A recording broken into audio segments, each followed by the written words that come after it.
Hey, what's going on, everyone? Welcome to episode 5 of the Former Action Guys podcast. I'm your host, as always, Justin Kramer. I'm here to talk about this week. This is the last interview I did on my cross-country road trip over the summer. By the time you guys listen to this, I'll be starting my classes over at SDSU, so, about to get busy again, full-time student, and my website, that's my job, so this is it. So 5 classes a week, and, it'll be busy, but it's good stuff. But I'm going to keep pushing these podcasts out, so don't worry. I have no plans right now to hold off or delay anything. I got a few good interviews coming up. But like I said before, today we're talking with my buddy Chris Rothblatt. He was a sergeant in the Marine Corps. He initially came in as an 03 in 0311, went to 1st LAR, did a couple deployments there, decided to get out, went reservist with ANGLICO. So he did a lat move, and that's where him and I met, because I also lat moved from being a motor team mechanic to being a 0861 or 0861 is what we normally call it. So him and I went to Fort Sill and Coronado together, so that's where our MOS school's at.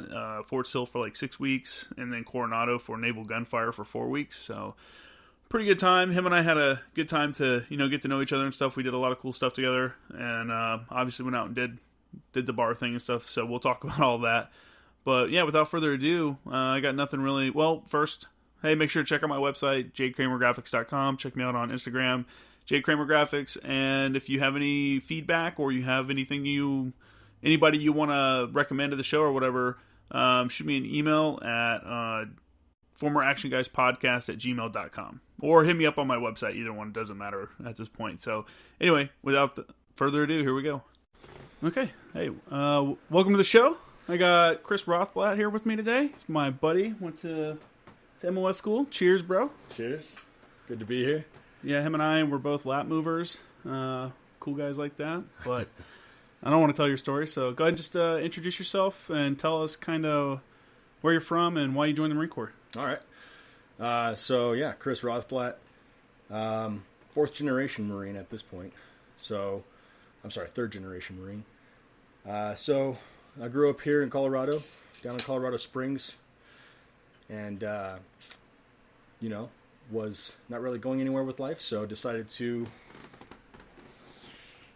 change that up post 9/11, while I was in high school, and the only way I saw that was to continue a family tradition and join the Marine Corps. What did your family do in the Marines? I didn't know you had other family in the Marines. Yeah, so my grandfather was and I'm not really entirely clear on the story, but he was an aviator. Mm-hmm. For turn that mic a little bit towards you. Yeah, just so that front part you're talking into. There you go. Yeah. So he's an aviator. Flew in the Korean War. I believe P-51 Mustang. Maybe I don't know. Yeah, I'm not too familiar with that. My uncle served with several different units, but he was a comms chief. And then that's when I went in, 2006, and now the most recent generation, my brother just graduated boot camp and is going through all his MOS training. Where's he going to boot camp at? He just finished at MCRD San Diego. Is that where you went? Yeah. Yeah? Is that where your grandfather and stuff went also? That's part of the history that I'm still not too sure about. Really? Yeah, we're still trying to figure all that out. Oh, okay. So, that's pretty interesting. Yeah, a little lineage there. What did they think when you decided to join? Or were they still around when you decided to join? Sorry, I don't know if they were. No. My grandfather had already passed, and my uncle was in his, post-15-year mark of being in the Marines. Oh, so he was still active duty when you joined. Oh, yeah. We actually traded tours back and forth a few times. Oh, cool. So he's stationed on Pendleton. I got stationed on Pendleton with 1st LAR, and... So let's back that up. So you came in. Did you come in with a LA, or what did you come in as? What was your contract? 03? So I went 03 open contracts, which, looking back now, 03 dum-dum right there. Hey, man. Dude, me and a lot of people wanted to do it. I wanted to be an assaultman when I came in, but it was a tough time to go into the infantry right after September 11th. Yeah. And then just beyond that. So so you came in, you came in infantry kind of open. Were you happy or bummed, or did you even know anything about LAR when you found out you're going to be an LAR guy? Yeah. And were you a scout or a crewman? I was scout. Okay. Yeah. So I'd never really delved too deep into the military anything with the military besides knowing that, it's our family history to be in the Marine Corps. So upon enlisting, I had my recruiter tell me, infantry, you're going to probably be on Pendleton, could be at Lejeune, 29 Palms. I had no idea what any of these places were. You're like, sure, man. Sounds great. Let's do this. 29 Palms sounds like an awesome spot. You're doing this for free college? Yeah, sure, free college. Yeah, all right. But no, had no idea. And then going through boot camp, you have individuals, your drill instructors telling you about these opportunities that they had presented to them as infantry.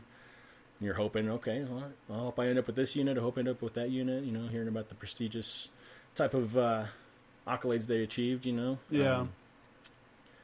But then going through the School of Infantry, that's when they start specializing. You find out about LAR, about they let you try out for recon and all that. Okay. So when LAR tryouts, or they weren't even tryouts, when they were starting to divide us up and take people for LAR, it was for the crewmen. Like was this at SOI? Yeah. So you checked into SOI and you still didn't know that you were going to LAR? Contract. Okay. Yeah. So when they started dividing people up, it was like a simple question: hey, who's got their driver's license? Those guys became the crewmen, So they took several of those guys for crewmen, and the rest of us just tested out as 0311s. And then, came... What, did you not have your driver's license in?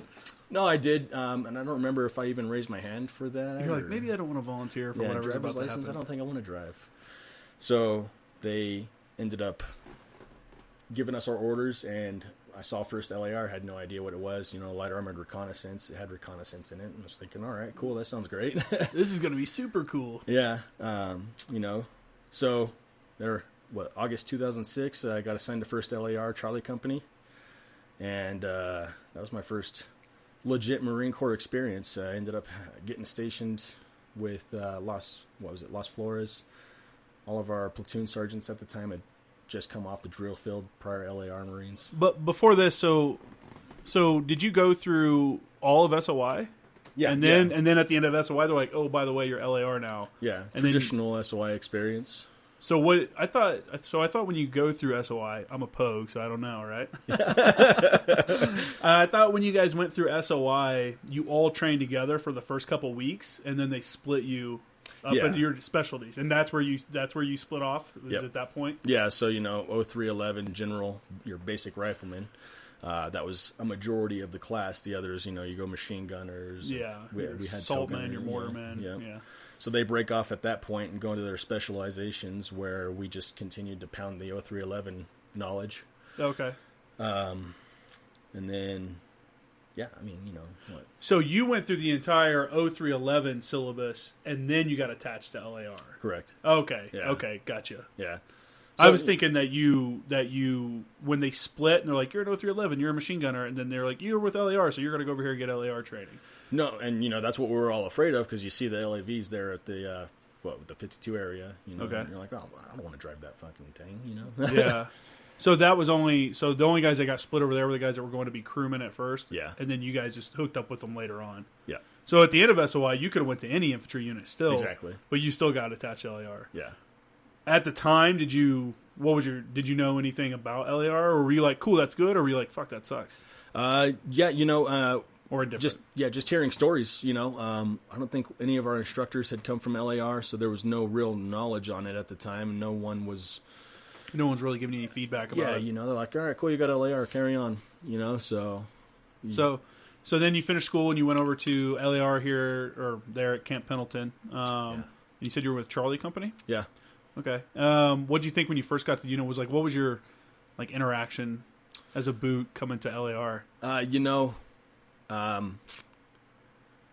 Boot camp, we had pretty tight-notch drill instructors, and then hearing right away when we got to LAR that they were all fresh off the drill field, instilled that kind of that anxiety you got, like, oh shit, now we have a bunch of drill instructors. We're going to go through this again. Yeah, here we go. Nothing but drill, field day every day. But no, we got there, and right away we had leadership pick us up and tell us what we're going to be doing for our welcome aboard package. Essentially, hey, we've got We've got rifle range to go to. Whoever's becoming a saw gunner, you're going to go do your saw quals. We're going to be in the field nonstop, Fridays. Even though we're in the vehicles and everyone hates us for having these vehicles, we still go do our death marches, go do our...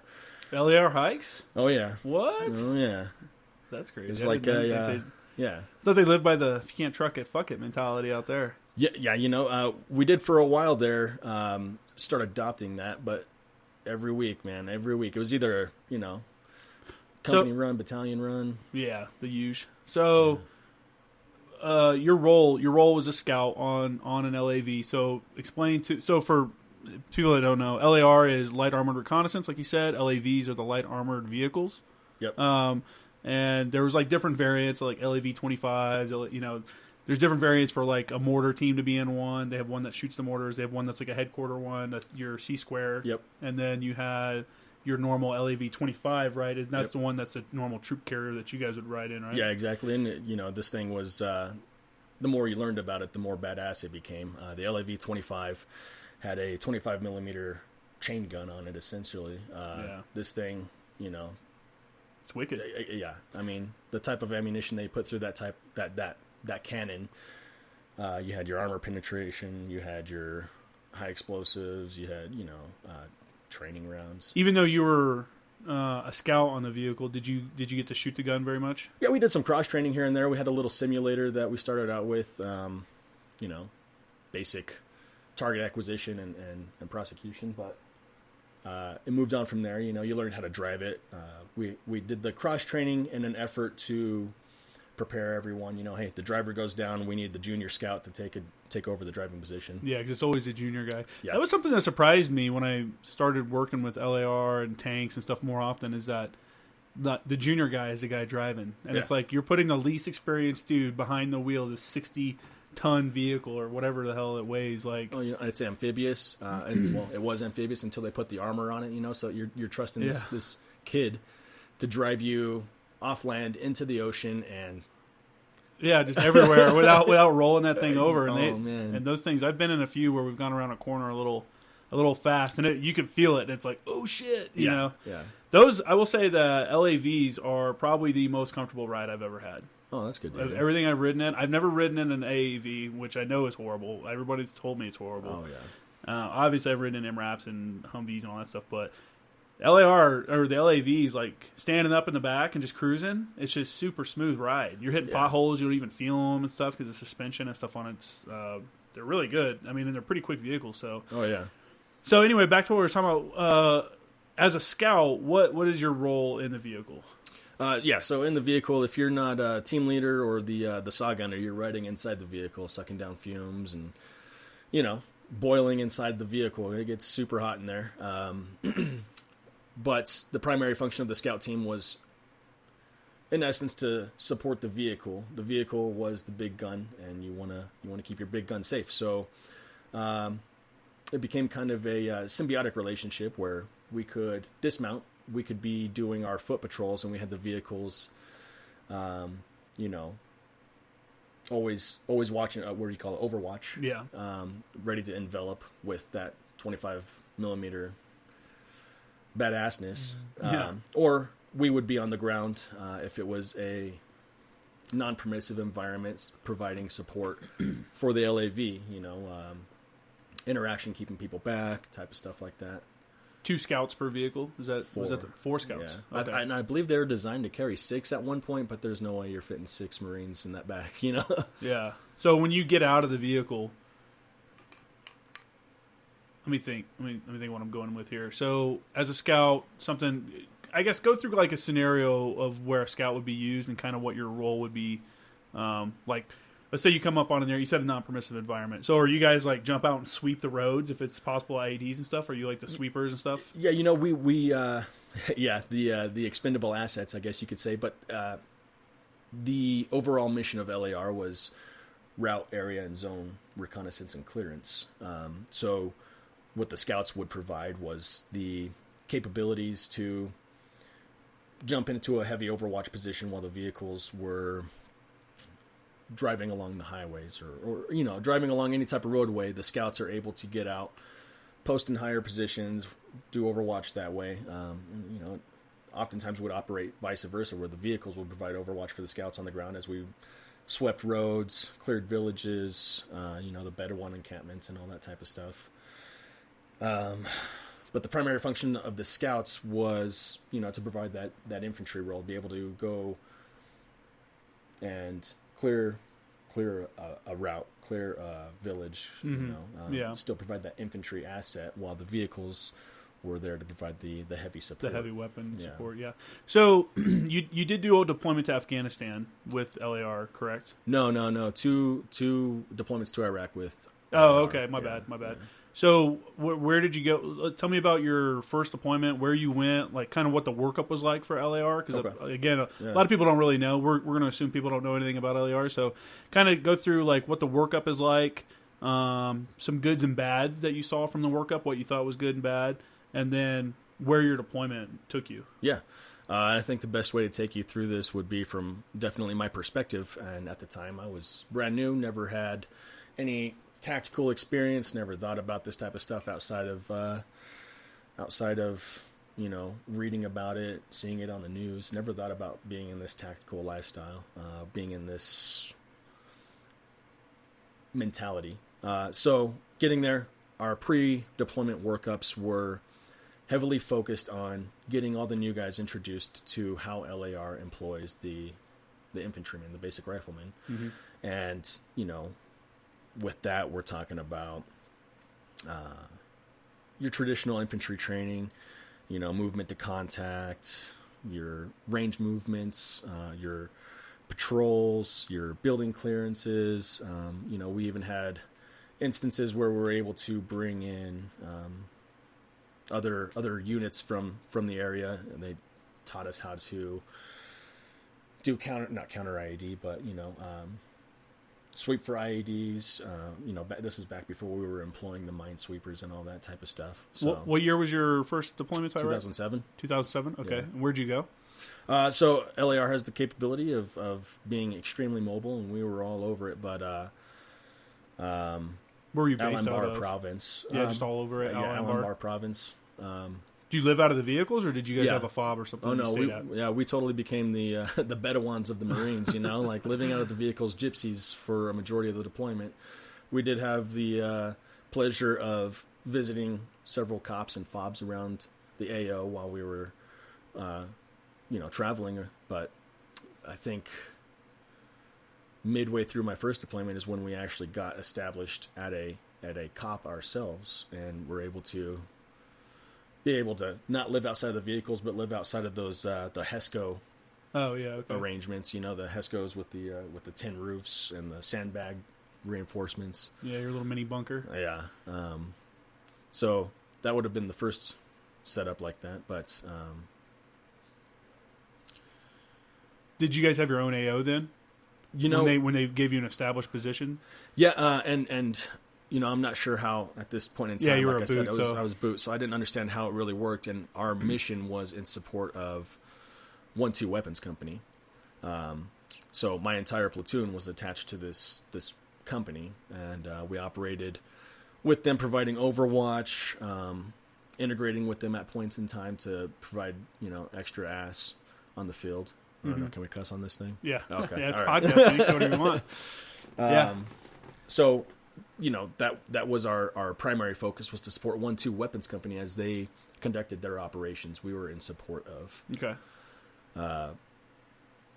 Several times throughout the course of our deployment, we had our own specialized missions, route clearance, area clearance, zone clearance, for example. Those were the forte of LAR. They are the forte, I'm guessing, still. So you got to do your doctrinal mission out there. Yeah. Any successes with that? Did you guys pick up any movements of people and stuff?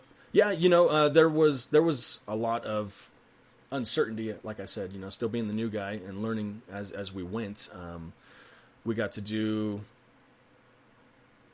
I guess you call them the snooping and pooping type missions, where we would the LAVs would create a distraction. They would drop us off as scouts, and we would go out and conduct our patrol out to some sort of OP and be able to get eyes on one of the routes that we needed to maintain some visibility on, whether it was because of a high IED threat or they were trafficking through the area. It could be anything, so we got a little bit of the reconnaissance in there, which was really good. I really enjoyed that. Yeah, no, that's definitely cool. So they would just go out on like a normal kind of convoy or patrol, stop for a break at some point. And at that point, when they took back off, you guys just didn't get back in the vehicles, and then you continued on foot to your objectives. Exactly, and that was the first real. I don't even want to say clandestine, but the real work that the scouts were there to provide that I got exposed to was in country. And it all started clicking in country, unfortunately, but. That's the way it works, man. Yeah. But those are the type of missions that were organic to LAR. We would go do our night ops, stay up all night, hike back to our exfil point. They would pick us up, and we'd go sleep all day while they manned the vehicles, and that was our mission with LAR. So your first deployment, up to that point, like you said, you were a boot at the time. You didn't really know much, and you were learning everything. Was what you did in Iraq? Did it meet the expectation that you thought that you were gonna be, like the work that you thought you were gonna be doing as a infantryman that just came in, and then now I'm in with LAR? Like, did it meet what you thought you'd be doing when you came into the military, or was it something completely? It took a total different approach than what I was really expecting. Excuse me. When I enlisted, seeing on the news, reading in the newspaper, whatever, just hearing it, generally you thought you were going to be going village to village, house to house, room to room, clearing it, and that was the perception of a young guy coming in. Yeah, high school kid that's been watching movies. Yeah, the movies and not, and reading the books. Yeah, because no one tells you about the boring parts of the deployment. They only tell you about the cool parts. Not even my family. They're like, "Oh, you joined the Marine Corps? Yeah, congratulations." They didn't tell me about the working parties, stuff like that. Just sitting around to sit around. I'm thinking it's all going to be high speed, low drag the entire way, but no, it definitely it changed my perception as we went along with it, but it definitely exceeded my expectations. In what ways? I did expect to be fully involved in combat 24/7, bullets whizzing by and all that type of stuff. Pleasantly surprised, I'll say that, to not have been exposed to 24/7 engagements. Yeah, like some World War I conditions where you're being shelled constantly. Yeah, trench warfare, all this type of stuff. Thank God, Jesus, that would be horrible. I think we'd be dealing with a lot more issues than we are now if that was the case. Yeah, shout out to the dudes that did that, man. That's crazy. Yeah. How did you think your workup for your deployment prepared you? Was it good preparation, or do you think you wasted a lot of time on stuff that didn't matter? There was a common perception amongst all the new guys that I went with that with the introduction to LAR, none of us knowing what LAR was at the time, and being exposed to the mission and training for that mission, our workup was pretty heavily dedicated to supporting the vehicles. And when in fact we got in country and the vehicles were our support a majority of the time, 95% of the time the vehicles were supporting us. They were able to, like I said earlier, provide that overwatch as we were clearing villages. It was somewhat what we had trained up for, but the ideology changed a lot once we got into country, and not that the leadership we hadn't deployed before, didn't understand what was going on. But there was a total paradigm shift for everyone once we got into country. The ROEs had changed, from when the guys that had last deployed been there. Yeah. So we had to adapt and overcome those little hurdles there. So the mission, keeping the mission in mind, is one of the big things that we had to consider when this paradigm shift came, and what it took, I don't know, what we had to end up doing during our missions really wasn't what we had trained up for during our workup. Our workups were more along the lines of extreme vehicle support. The vehicles would use their organic assets, a coax 240, a Pintle mount 240, the 25 millimeter chain gun to provide that fire to get us up to where we needed to be.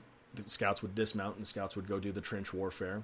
The vehicles would envelop, pick us up, and take us out, and it was nothing like that because the ROEs had changed, and the ROEs dictated a lot of combat operations at that point, Yeah. Like, changed everything for everyone. You said it was 07 when you went, right? Yeah. Yeah, so that was after Zarqawi had been killed. It was a year after, because I think he was killed in 2006. That would have been, the insurgency was going, full steam ahead there. So that would be an interesting time to be there. Did you guys get into many engagements out there, or at all? There were selective engagements on that first deployment, and it was a fear of, legal retaliation. Had you done something wrong in the engagement, you were at the mercy of the Marine Corps, at that point, or really, this is like something you really thought about in depth. Yeah, and it was crazy too, because the entire workup, it was like, hey, be aware of what a conscientious objector is, and if you are one, we need to know these type of things. If you think you can stand up to these type of gunfights, can you be a gunslinger? And then we get into country, learn about the ROEs and how drastically they had changed, and that changed everyone's perception right away, and no one wanted to be a gunslinger at that point, because of the repercussions that could follow it if you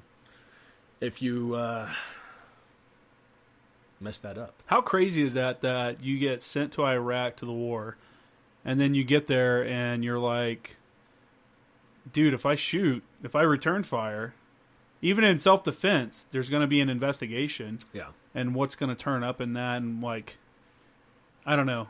Yeah, I can see that. It's just crazy that that's where we got to in that war. And I mean, Afghanistan started to get kind of the same way too, but yeah. I mean, we can get into that later, but okay, so ROEs, man, what are you going to do? So you came back from that deployment. What rank were you at this point? I picked up Lance Corporal, so E3 when we got back. Oh, wow. Jeez. Yeah. You were that new. You got Lance Corporal when you got back. Jeez. Yeah. Senior Lance Corporal? No. Yeah. Salty. So when you got back from the deployment, did you guys, in most units, a lot of times you have a big turnover when you get back. Did you guys experience the same thing? Yeah. We experienced what they called at the time shuffling the deck. So I stayed with Charlie Company. Total change in leadership. I went with a new platoon sergeant that had, he wasn't on the drill field, so there was a little lax that came with that, which was well appreciated. But my original platoon sergeant had ended up staying with us for, LAR works in two sections, Alpha and Bravo section, so you have a staff NCO in charge of each section, traditionally. So we had a gunny and we had a staff sergeant, and you know what? I take that back. I don't even remember how that was set up. No, that's not a big deal. It's starting to like blend together. We had a gunny, and the platoon commander was a new lieutenant at the time. Yeah. Is that Zuppinger? All right, so you know Zuppinger? Yeah, we were on the Mew together. He was my 3 Alpha on the Mew. No, so Zuppinger was my first platoon commander for the 07 great dude. Deployment. For people that don't know him, he's a great guy. Yeah, Mustang. And last I heard, he was major. Yeah, I'll update you once we get off here. Okay, yeah. He was our first platoon commander, a drill instructor for our first platoon sergeant. Our second platoon sergeant was organic LAR his entire career, crewman his entire career. Our platoon commander at the time was a new Lieutenant Peterson, I believe. Are there other options? You say he's organic. I mean, can you go other places as a LAV crewman? I think they're cradle to the grave type MOS. Yeah, that's what I thought. As a crewman, yeah. So it's one of those things like, who you're working with. Your entire career, you get used to the same people over and over. I mean, that's cool too. The small community, so you can just like you were with ANGLICO also, and we'll get into that. But just like with ANGLICO being a small unit, or just that job in general being an 0861, is so small that if I don't know you, I know someone that knows you. Yeah. And like when a dude comes to a unit, you can always reach back and be like, how was this guy? So that's cool. I mean, good and bad. It's good if you're not a piece of shit. Bad if you are. Yeah, exactly. But yeah, so you're used to working in that small unit mentality there. So you came back from your first deployment. What happened after that? So did you guys start? Did you know like already like here's our next deployment, or did you just normal stuff come back, refit, regroup, start doing some basic skill training stuff, get refreshed on that, and then you're like, oh hey, we're going to deploy again? Yeah, pretty much along those lines. Early on, before we even started our retrograde from Iraq and redeploying home, we had heard that, hey, some individuals are going to be slotted for the MEU. Had no idea what a MEU was at the time. So when we got back, that was when the shuffling of the deck had occurred. Guys were assigned to the MEU, and then we got with our new platoons, our new organization, our new leadership, and began training with them. And having new lieutenants for the most part across the whole battalion. Their training was regulated back down to training the new guy. And we did have a boot drop as well for the enlisted side, so we had to start from the ground up. And it was good to see that transition, the cycle of life, if you will, when I came in as a boot, learning all this stuff, and now being a E3 with a new cycle of Marines coming in under me, being able to train them and help them train alongside them, because I'm still learning as I go. Yeah, you understand. I mean, yeah, you understand like their lack of knowledge, I'll say, I guess. Yeah. When they first got there, because you weren't too far off of that, but you also have experience now, so you can be more effective. Right. I feel like that's a really good thing about your like senior lance corporals and your corporals, is that usually those guys are junior enough that they remember what it's like to be a boot, but they know enough. It's easier for them, it seems like, to interact with the new guys than it is with like your sergeants, and you don't want staff sergeants and stuff interacting with the new guys anyway. Right, but yeah. It seems like that's better. So, so you got your new guys, started training them up, officers included. Yeah. Did you notice a shift in like tactics that you worked towards? Yeah, very much so. With the new leadership that came in, there were a lot of new ideas. The Good Idea Fairy had paid us numerous visits. Yeah, those NAMs aren't going to write themselves, bro. They got to have something to put on it. So there was a huge emphasis on being more aware of the ROEs before we, even really started this workup. How much they had changed from previous deployments to the last deployment that I made, where they're going now. There's a large emphasis on studying that and being researched in that, and how we would be able to employ our assets accordingly. So the workup, again, was dictated down to the team level, the section level, the platoon level, both on the scout side, integrating the scouts with the vehicles and the crewmen. We would exchange settings where the scouts would take over the vehicle and the crewmen would be on the ground, doing the infantry gig.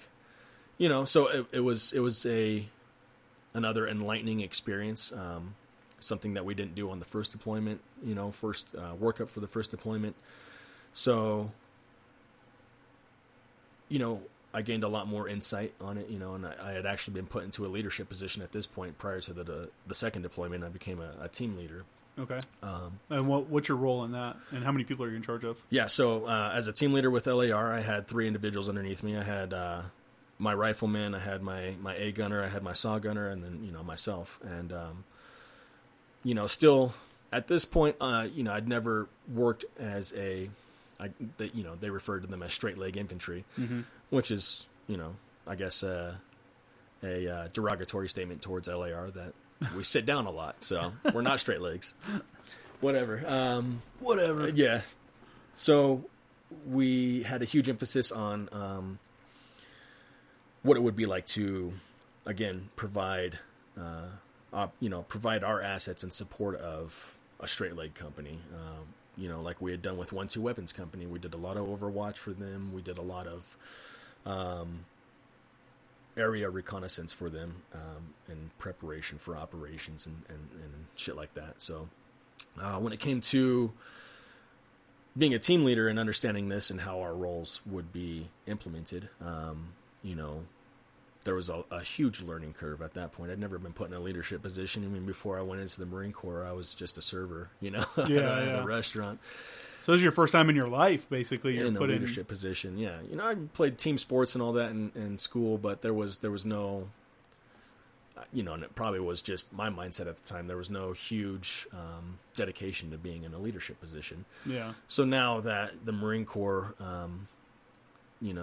it is what it is. It's huge on that leadership. Everyone emulates the Marine Corps. The Marine Corps is always stated that they do it right, so that's why everyone else follows the Marine Corps. I don't know if that's going to cause some grief with anyone listening to this, but oh well. Yeah. So now you're a team leader, yeah. And your team is just your guys in your vehicle. So you're just in charge of the guys in your vehicle. Just the scouts, yeah. What's the senior scout in the battalion? What rank is that normally? Senior scout. So the chief scout. Is that what you call him, chief scout? Yeah. I mean, these are all still things that I've forgotten over the years. So now I'm trying to remember them. So within the company, you have your platoons. Within the platoons, you have your chief scout, which is your, Alpha section scout leader, and then you have your Bravo section scout leader, which is like the assistant chief scout, I guess you could say. Yeah. Underneath that, you have your two teams in each section. So chief scout's team leader of team 1, and then you have your team leader for team 2. Which is a junior enlisted guy as well. And at the time, I think I understood it as you had to be a corporal to be a team leader. So there was, an overwhelming amount of lance corporals as team leaders at this point in time. Some were corporals, but most were lance corporals. And, as a lance corporal in charge of junior Marines that were fastly approaching their E3 as well, it was a huge dynamic to overcome, basically leading not only your peers, but your buddies, your friends. You become pretty close with these guys as friends. So it's the delineation between NCO leadership, lance corporal as a leader and leading your friends, essentially. But the training was the same. We still did all of our qualifications with rifle, with saw, and all that. I don't remember on our first deployment if we had implemented them, but we had DDMs. So we started training with implementing those individuals, and as the team leader under the chief scout, I was an Alpha section. We had split it up into what we called assault, support, and security. So the AS of the platoon, and assault and support were from Alpha section, and security usually was Bravo section. And I don't know how the other platoons operated or the other companies operated with that, but that was just our particular mode of going at it. So having to understand as a new leader, never having any leadership experience, how to employ my buddies as assault team members or support team members, going in and clearing buildings, doing cache sweeps, how to provide this, how to lead them in, and provide a beneficial product for the battalion mission, Yeah. I don't know if that really answered your question. I think I just threw a lot of big words in there and made it sound pretty. No, it's good. Okay, so now you're doing your workup and you're getting ready to deploy again. What'd your family think about you going back to Iraq second time, and where did you go this time?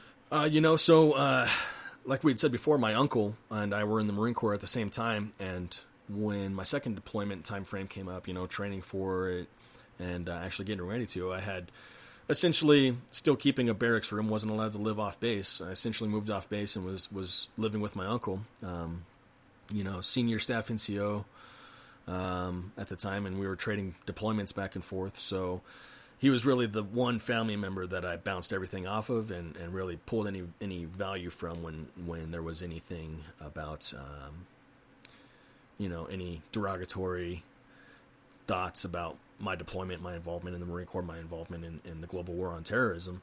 So his yeah, 'cause value, you can relate. yeah, and that was exactly it right there. I had a family member that I could directly relate to, not only for family purposes, familial purposes, but for the industry. Yeah, for your professional life too. Yeah. Yeah, and it wasn't that he was a super tactical, high-speed, low-drag guy, but he had the insight as being a senior staff NCO at the time. He was a master sergeant at the time, I believe. So I had that admin and that administration and logistics side of it coming from my family. Like, hey man, you want to make sure you have this type of shit set up. Make sure you're set up for promotions. Your PMEs are complete. You're doing your damn the stuff you MCIs. don't really think about. It's fucking MCIs, man. I'm telling you, got to get all 7 done so you get 100 points. Yeah. So where'd you go for your second deployment?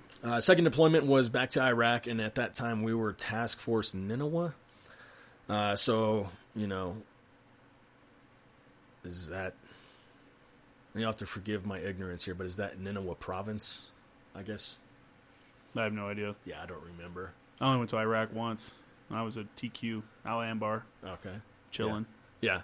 Our missions were a little more specialized at this time, and we got to actually employ what the mission of LAR was meant to be. We did a huge operation for Sal Sinjar Airfield, which hadn't been established yet, and it was vital to operations in the northern area. We weren't too far off from Mosul at the time when Mosul was really starting to kick off, or reignite, I guess you could say. Was this in 2008? Yeah, 2008, 2009, yeah. Okay, yeah. So end of 8, beginning of 9 kind of time frame? Yeah. So, we did a huge, I think it was, a lot of the company that I was with were involved in this operation, and we had screened, with a fine-tooth comb, the entire Sinjar area. We had elements working in the Sinjar mountain range, and we had cleared the entire area. We had mortar section posted up on the mountain range. I wasn't up there, so I don't understand how big these mountains were, but, mortars, I guess, were effective enough to provide overwatch for us. That's good. Yeah, so we cleared it. We set up the Sinjar airfield, and everyone from the Marine Corps started moving in there. So that was our big mission that I remember clearly from the second deployment. There were several other operations that we conducted around the area, and I don't remember the specific names for these operations, but I remember doing night operations where we were interdicting weapons traffickers coming across the border from Syria. And, that was another, in my eyes, still a junior guy at the time, a prestigious mission. We were stopping the influx of foreign fighters, of weapons and other items and goods, from everything from food and cigarettes up to foreign fighters with guns, we were interdicting that traffic. Did you guys take a lot of detainees?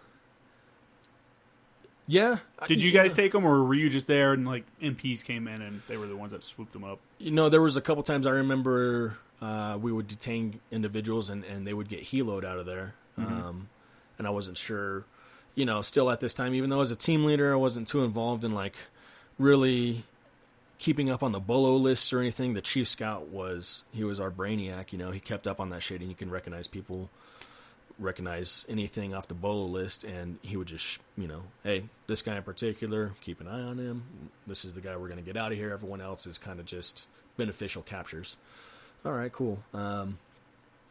But yeah, I remember a lot of them getting heloed out of there. There were some transport elements, some ground transport elements that came and took them from time to time. Did you guys ever do any work with, I know a lot of special operations units pull up, recon or LAR, and Bradleys and stuff like that to do cordons and stuff when they're doing raids. Yeah, were you guys involved in anything like that? Yeah, and like I said, a lot of this is starting to blend together. I don't remember if it had to have been our second deployment. I was a team leader at the time. We had, from my recollection, we had an element of, I don't know, I think they were Rangers attached to some Delta guys, and they were doing some high value target, bag and tag, and we were my company, or not my company, my platoon in particular, was set up as the inner cordon with vehicles, which, usually inner cordon is manned by personnel on the ground. So they had dropped us off. Vehicles went and set up in, avenues of approach that these vehicles could readily take down, with the 25 millimeter. And then we were on the ground in support of. I don't even remember hearing gunfire or anything like that. We were out there for maybe 4 hours. It was, butt crack of the early morning, and before I even knew anything had happened, they were coming back to us saying, "Hey, yeah, good job, we're done. You guys can head out." Yeah, like, oh, I guess that's how these clandestine elements operate. Then, Thanks for the hard work, fellas. Yeah, and I mean, it wasn't a big area. We're talking like maybe 4 square miles that we were working in, But yeah. I didn't hear a single fire shot or a single shot fired or anything. Did the Rangers that were there? Did they have their strikers? Because a lot of times those dudes cruise around in strikers. Yeah, they had been dropped off in strikers, and the strikers pulled out of there. I'm guessing to some sort of holding area. Yeah. Okay. So, but yeah, that was one of the cooler missions there. Let's see. It's always cool to do something interesting like that. Work even if you're not like directly. You're not clearing the house. You're not doing whatever. You're a support guy, but it's like, man, this is. I mean, if these guys are doing something, it must be something legit, right? Yeah, exactly. And it changes up the monotony of like the normal patrol, the normal whatever. It's something different where you're like, hey, this could go kind of crazy, or this could be whatever. It's just something different. Exactly. And anything different's good when you're overseas. So. It is, yeah. Like you said, break up that monotony. Yeah. So you came through that deployment. You got back, you said in 2008 or 2009? 2009. Yeah. When you got back from that deployment, were you corporal by then, or? Yeah, actually, I'd picked up, and I didn't even realize these type of things were available. It was a combat meritorious promotion, and it was in lieu of what I was telling you earlier, that we were E3 heavy on the team leader side, and this is where I found out that technically it's an E4 billet. Yeah. So, serving in it for a majority of the deployment and being close to picking up anyways, there was just a meritorious promotion for it. So several of us throughout the battalion that were providing team leader roles or working in team leader roles were able to get that promotion, which was pretty cool. No, it's good. Yeah.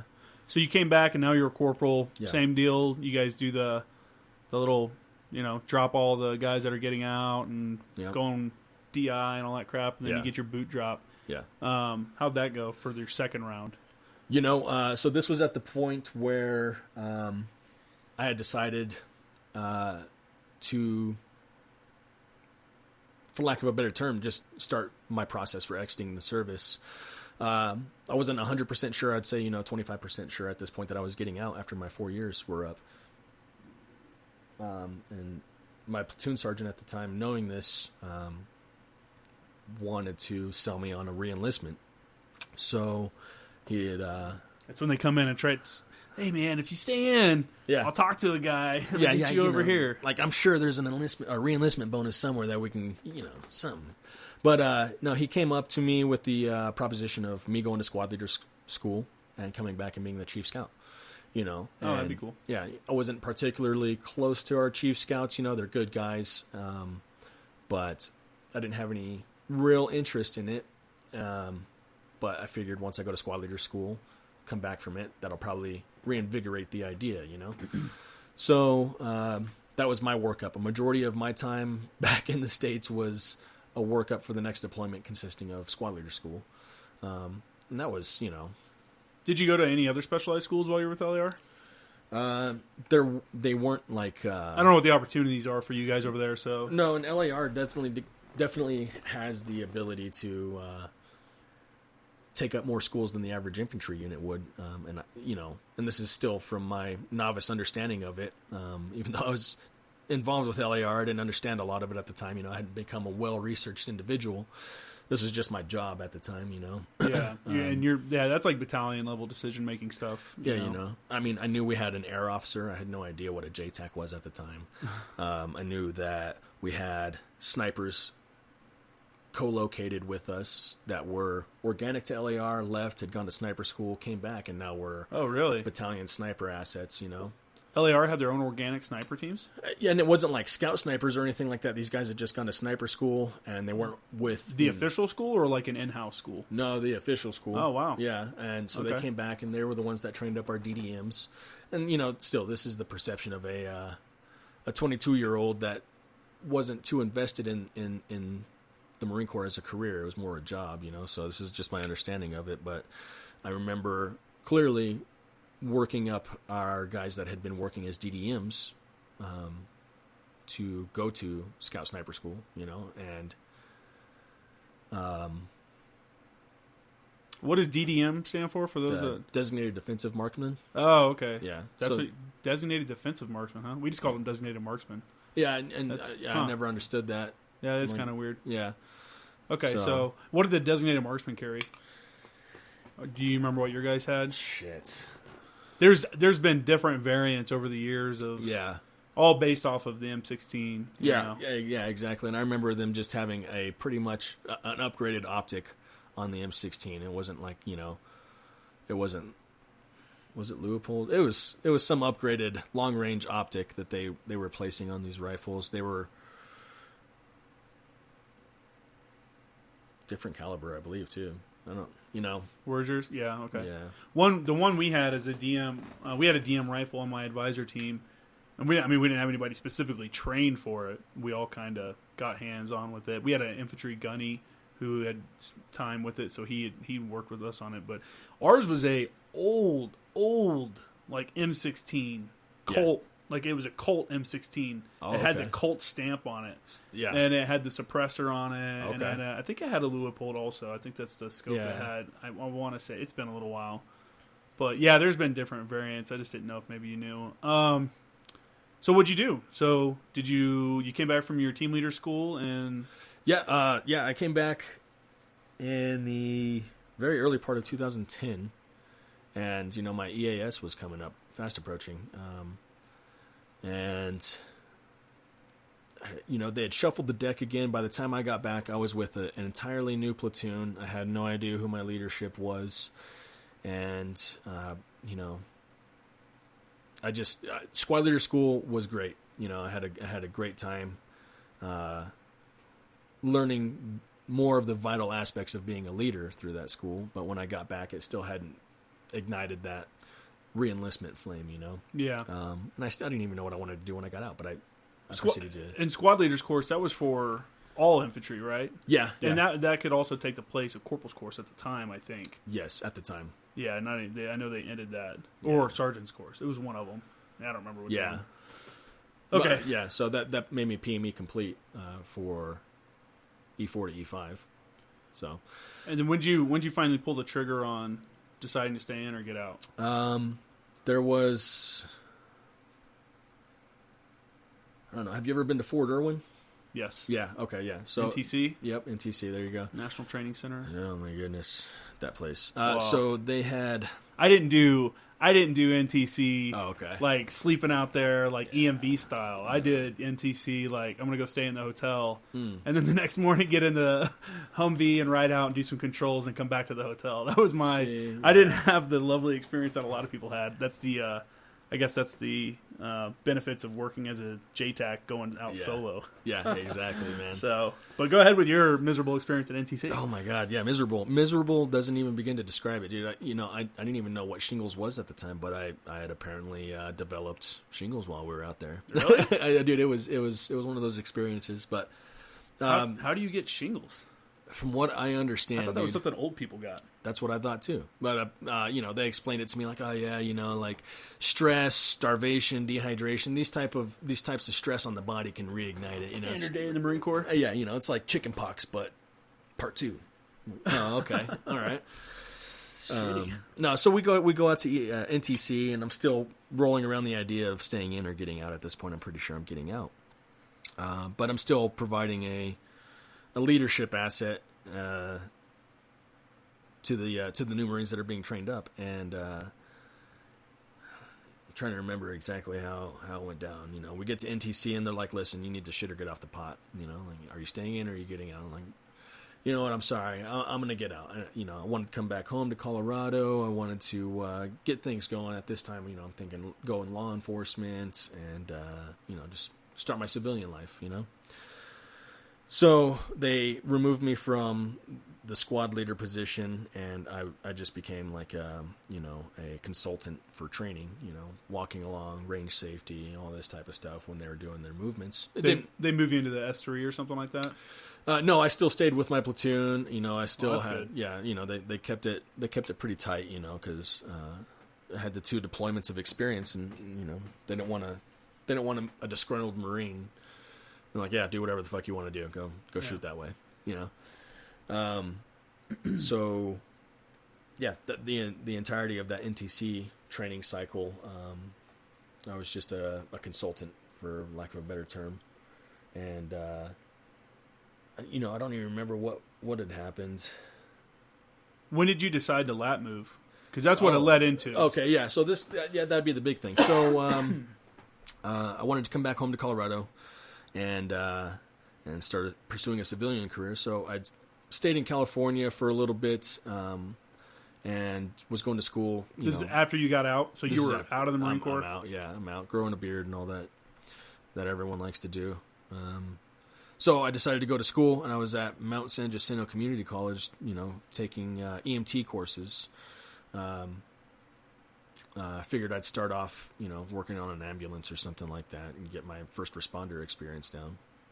And it was at this time that I got contacted by a prior service recruiter out of nowhere. And I don't remember exactly how the conversation went, but it was along the lines of, hey, you still want to serve? You still got time on the records for IRR. You can get into a reserve unit and, serve that way.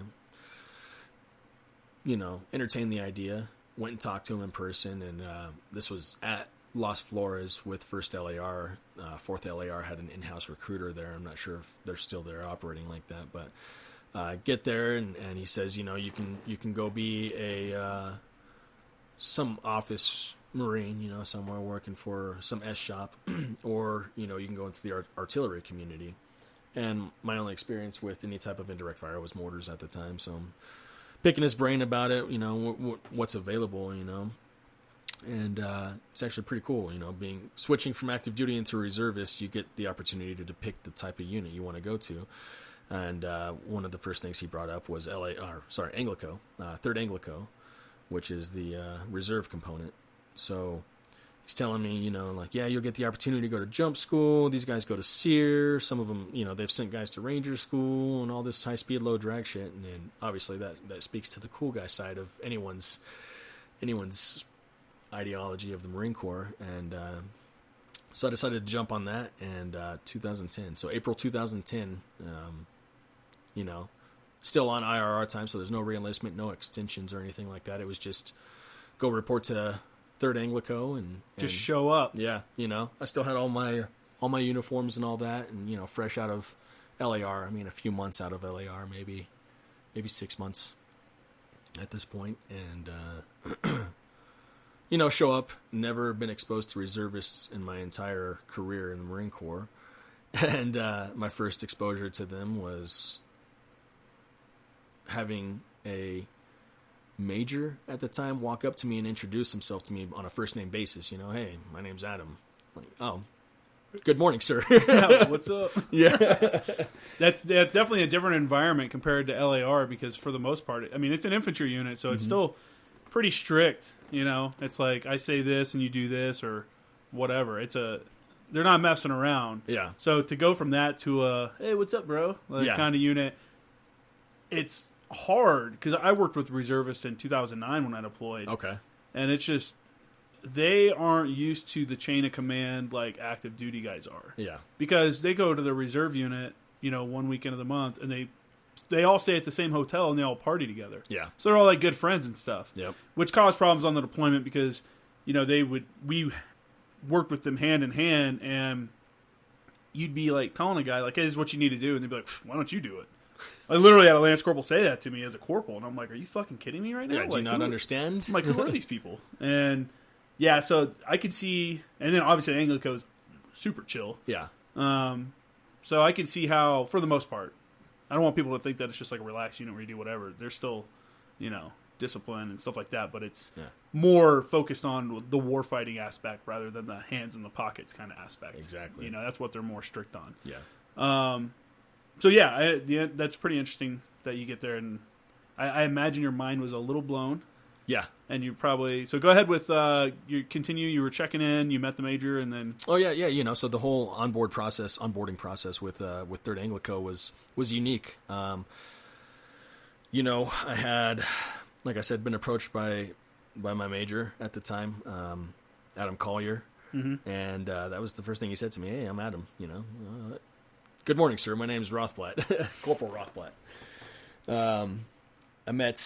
I met the INI staff, and I had no idea of the dynamics between the reserve component with the INI staff, which are their counterparts, their full-time admin staff.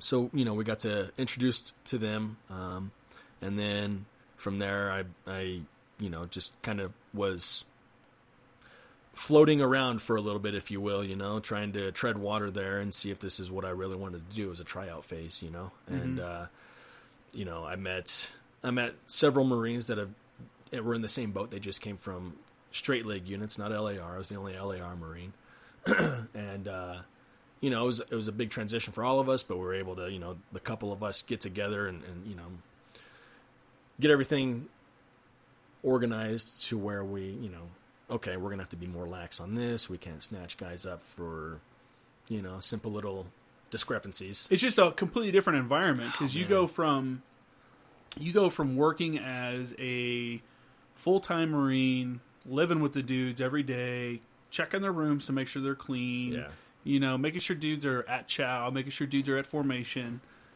all that stuff, to a unit where it's a reserve unit. So these guys are cops, lawyers, professors, FBI agents, whatever. Yeah, exactly.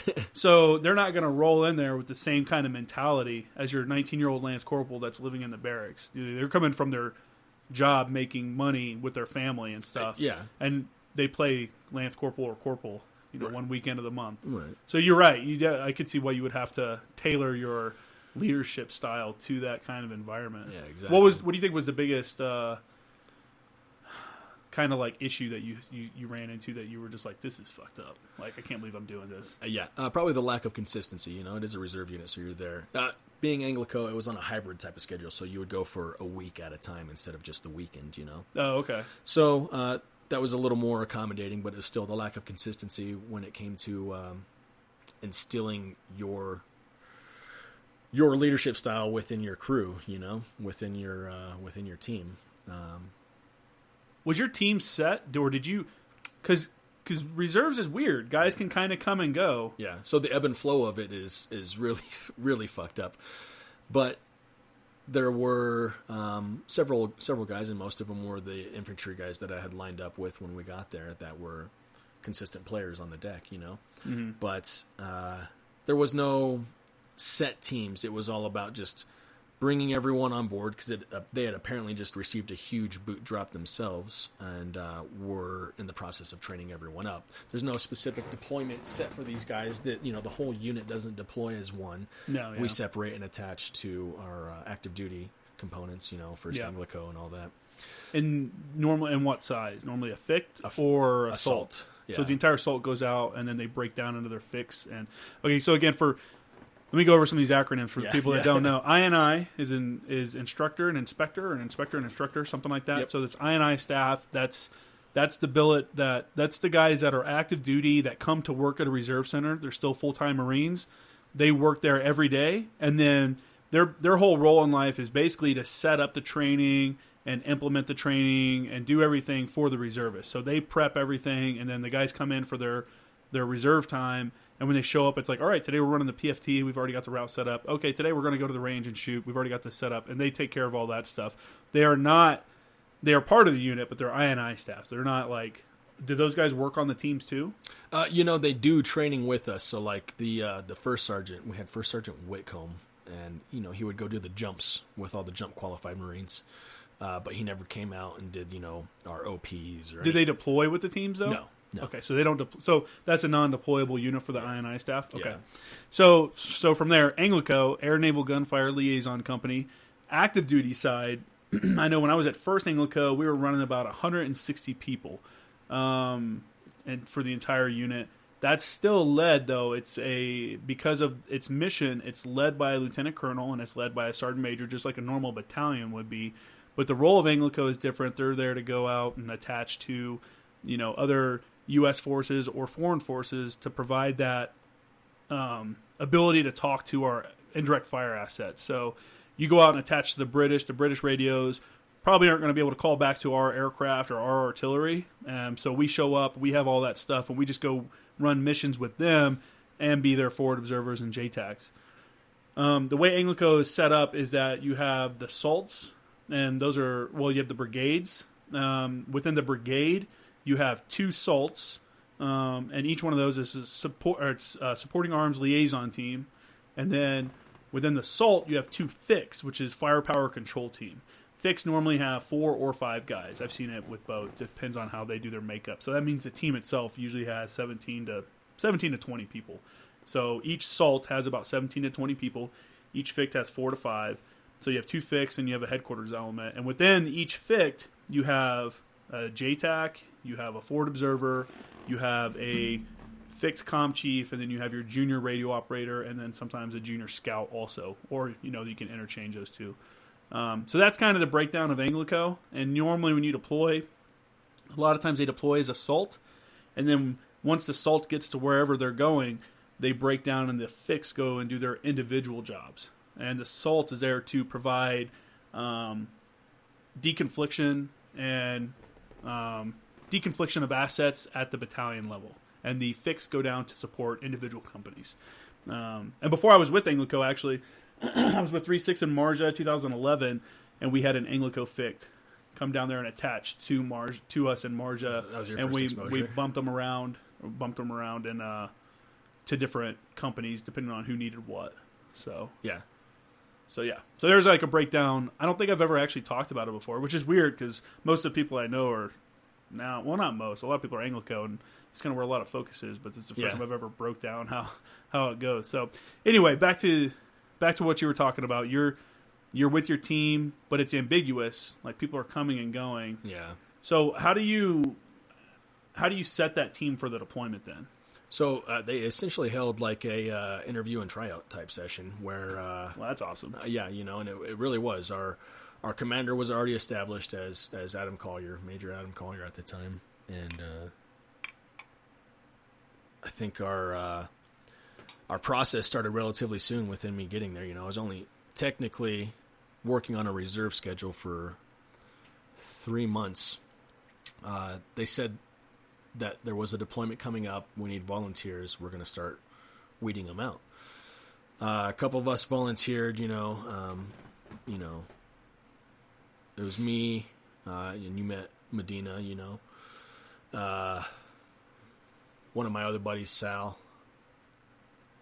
and there was one other individual that were prior 0311s and were looking to transfer into ANGLICO, so you have to go through the forward observation MOS training.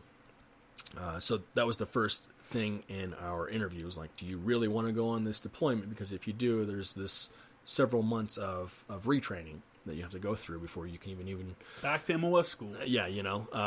So that was the first one, and from the first 3 months that I'd been there, we hadn't done any training. I had always heard that there was going to be trips to Pendleton and 29 Palms to run missions and show us what CAS really is and how we're able to provide that asset.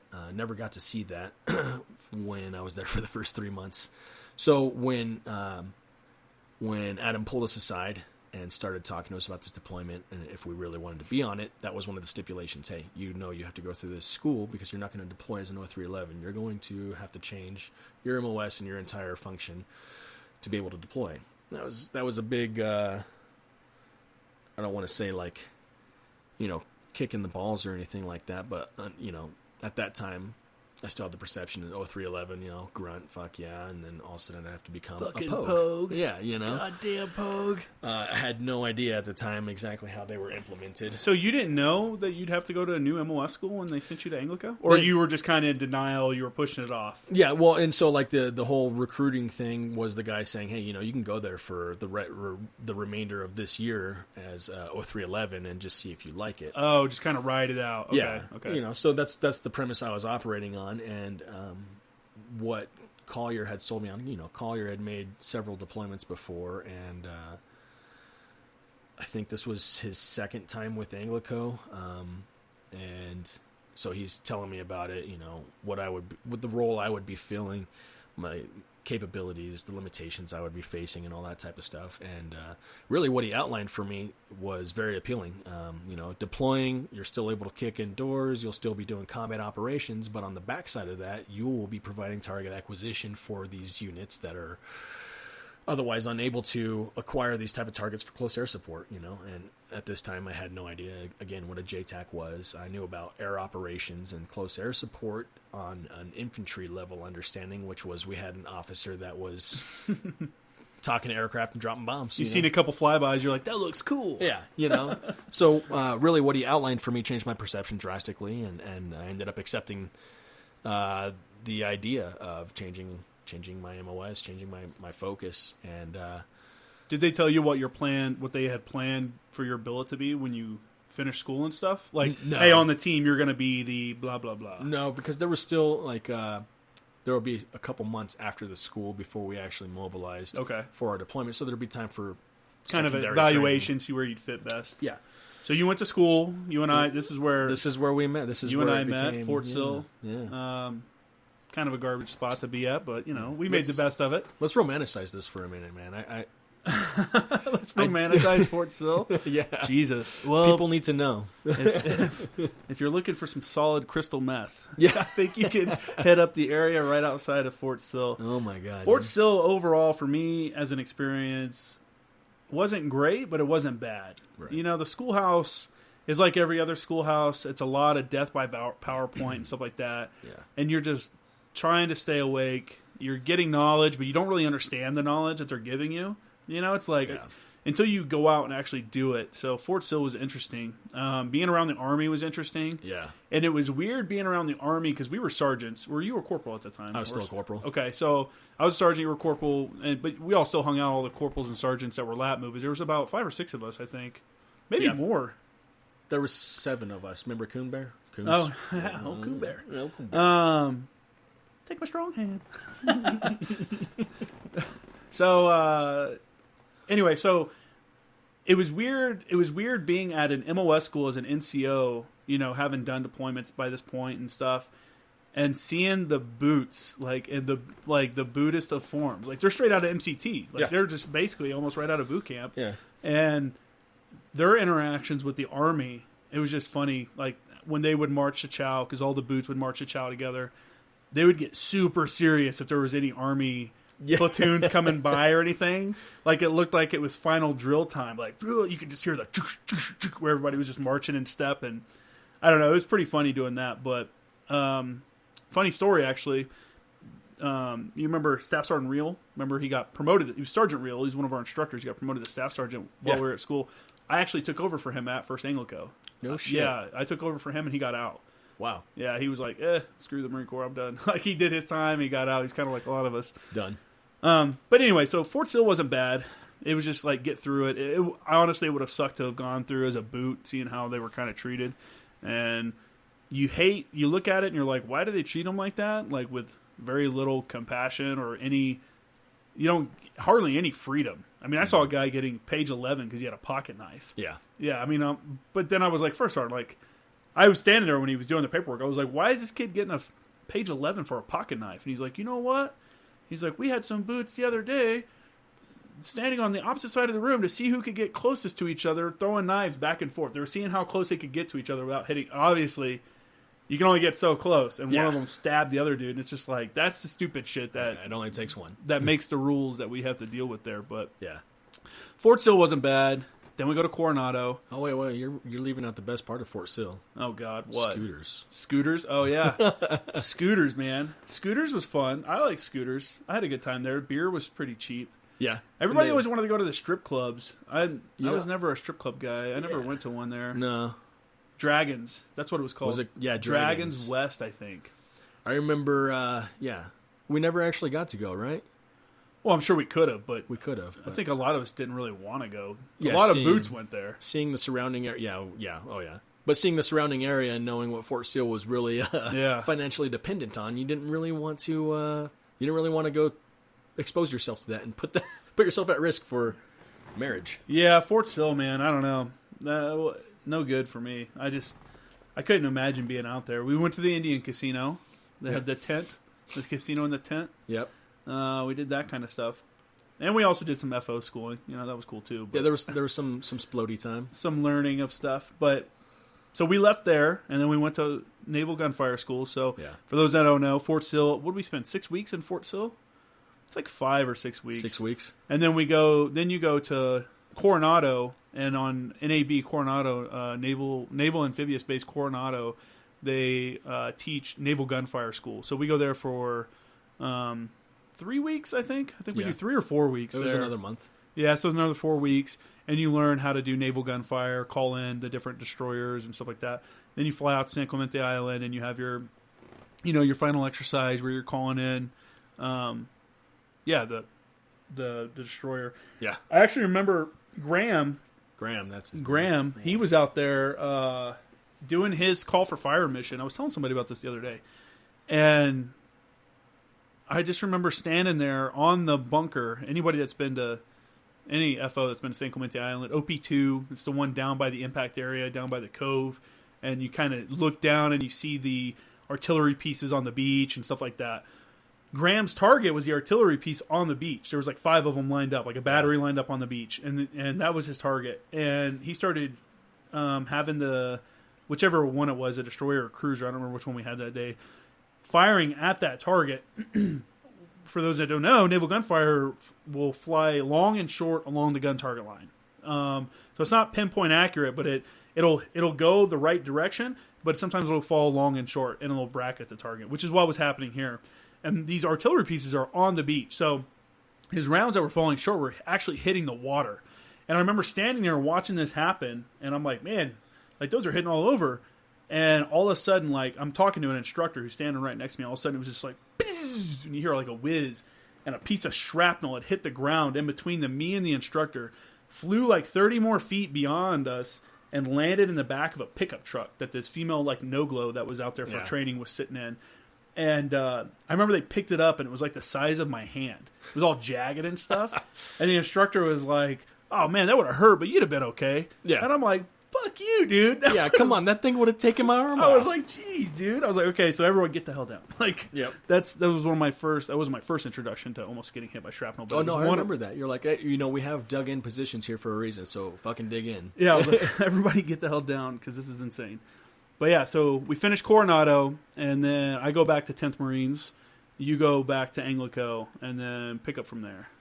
All right, so once I get back to ANGLICO, I've fully transitioned into being an 0861 at this time, and link back up with... Fucking poke. Yeah, right? Fuck, here it comes. Link back up with Major Collier, and they had started weeding out individuals for this deployment, and we were only taking 17 on our assault, I believe. So they'd started the weeding of, they wanted to take a nice assortment of brand new guys, experienced guys, and guys that were nothing but ANGLICO. So by the time I got back, there was, several drill periods where it was PT, just getting the shit smoked out of you, like a reservist version of ABC. Okay. Which is the ANGLICO basic course. We had time where we would go to Davis Montham. We went out to Billy Macon. Where's Billy Macon? Billy Macon is... I never even heard of that. That's a range? It's a range, yeah, and it's mostly employed by... it's more than just a range. It is a huge, vast impact area. hundreds and hundreds of acres. What, in California? Or it's California, Arizona. Oh, okay. And I remember, we would drive out there, and we would have to make liaison with whoever was in control of Billy Macon at the time, or the Yuma, Arizona areas. Man, now thinking of it, this wasn't that long ago, but it's really hard to remember some of this shit. Yeah, I've never heard of that one. We used to go out to Gila Bend, which was out there. Yeah, Gila. Yeah, Gila. Gila. Everybody says it different. I've heard Mexican guys say Gila too, and I'm like, yeah. I don't know. Well, Whatever. yeah, no, I only call it Gila because of the Gila monsters. Yeah, Yeah, it makes sense. yeah. Good bombing area. It is. Yeah, It's a great place to blow up the earth. yeah, yeah. Just lay waste. A lot of desert. Yeah. I'm trying to think now. We went. So you guys are just going through a lot of different training evolutions, kind of introducing the new 086 ones, the guys that just finished MOS school after boot camp, and the lat movers, myself, Medina, Sal, we were all out there, and they'd started narrowing down this FICT. So the whole intention of this training process was to narrow it down to the 17 deployable Marines. We had 3 officers, so we had the SALT commander, and then the 2 officer FICT team leaders, or FICT leaders, and then we had an enlisted FICT leader, which is the one I ended up getting established with. So throughout this whole time, we went to Davis-Monthan. Davis-Monthan was great, Finally got to experience some of the shit that I had always wanted to in the Marine Corps, being inserted to an OP via helo. always fun. Like working at night, with all the damn, I don't even remember what you call them now. The PLDR and like the ISLID and stuff like that. Yeah, yeah. And these are the tools of the trade for ANGLICO. The ISLID is a IR laser pointer. It looks like when you hold it in your hand, it looks like a damn lightsaber. A lightsaber, yeah, exactly. It looks like a lightsaber, and we use it for IR marking of targets. So aircraft can see it, and we just stand on the ground and point it like your normal laser pointer you'd use in a presentation, but way bigger. And it'll go a couple miles, and stand on the ground and point out to it. That it's not visible laser; it's just IR, so the aircraft can see it as they fly over and identify their targets. Yeah, and then the PLDR is the portable lightweight designator and rangefinder. There you go, nice. It was not that portable, and nor was it that lightweight, but whatever. As we're talking about this, I'm going to pull up a picture of this so we can recollect real quick. The PLDR? Yeah. Yeah, so what we'll use that for on the ground is to designate targets. We provide the laser energy for laser-guided bombs, so what we would do is be on the ground, find the target, put it in the sights, hit the laser, the aircraft drops the bomb, and that's it. That's the Tower of Power. Yeah, we call it the Death Star. Yeah? Yeah. Yeah, I hated that. I always hated when guys did that. I'm like, that's so not realistic. Like, take that shit off there and carry it on your hands. Yeah. But all tools of ANGLICO and your general JTAC workers out there. What all do we have here? We have in that picture. You have the PLDR, you have the ISLID, you have what's PVS 27s? Yeah, the night optic. Yeah, yeah, whatever the big NVG is, and then that one below it is that's a thermal. Yeah, I can't remember what the designation for that thermal is. Yeah, but these were the tools that we had to. I don't remember. Yeah, these are the tools that that picture was from Billy Macon, and they just had us establish this Death Star setup to see if we would understood the concept behind it. Yeah.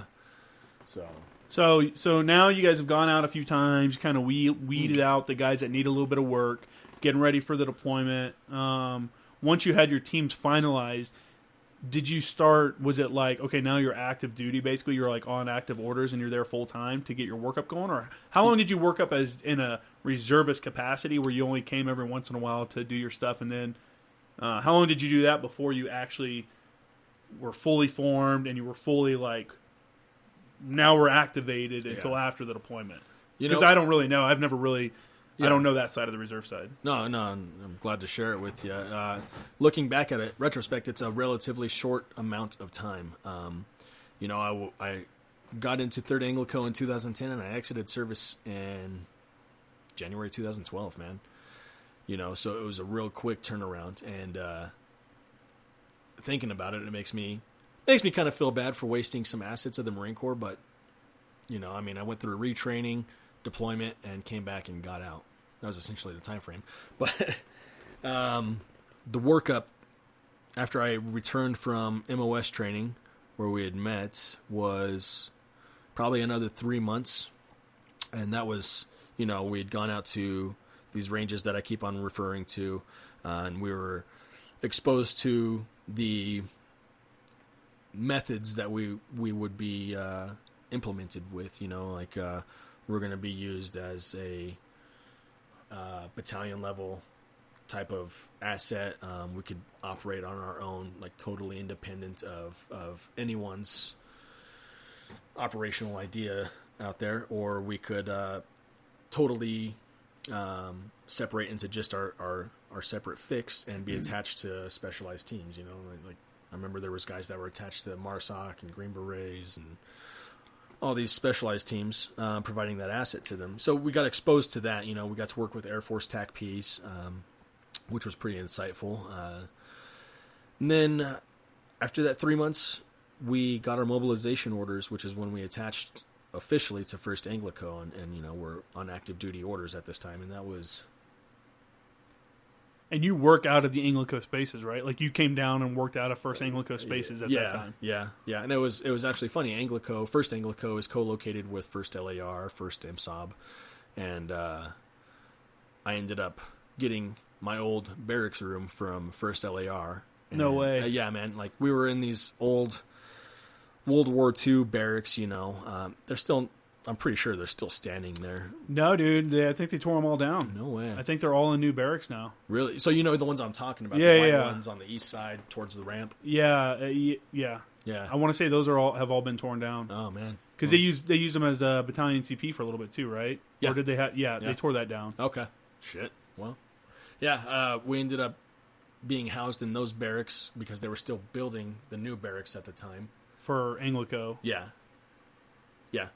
So, I think they just renovated them. They didn't give them new ones. They did build the new CP though. The entire the team rooms and stuff like that. You were probably there when they were still in trailers. Yeah. That's when that whole area was going through massive renovations and stuff like that. MSOB had just got. What year was this? This was 2010.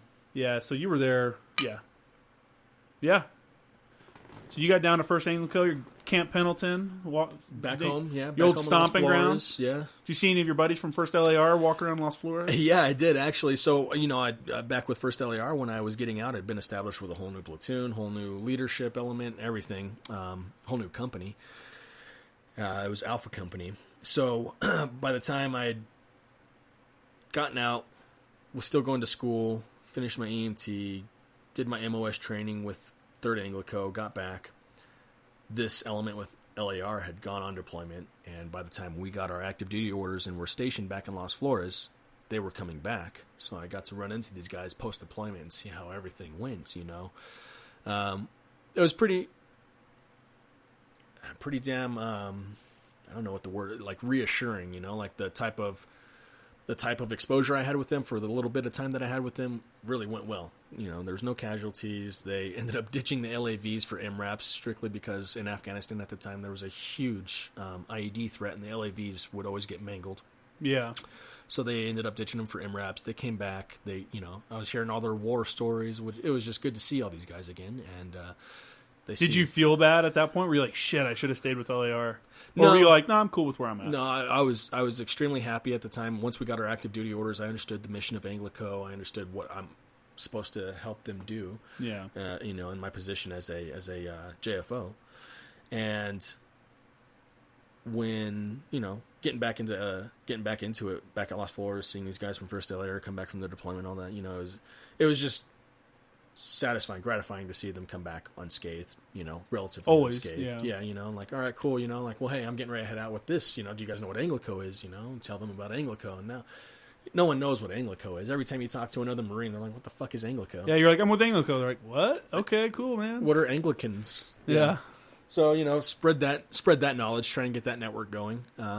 We actually did quite a bit of work with LAR with their mortar sections. Yeah. We'd bring them out a lot and do TACP shoots when I was there. Yeah.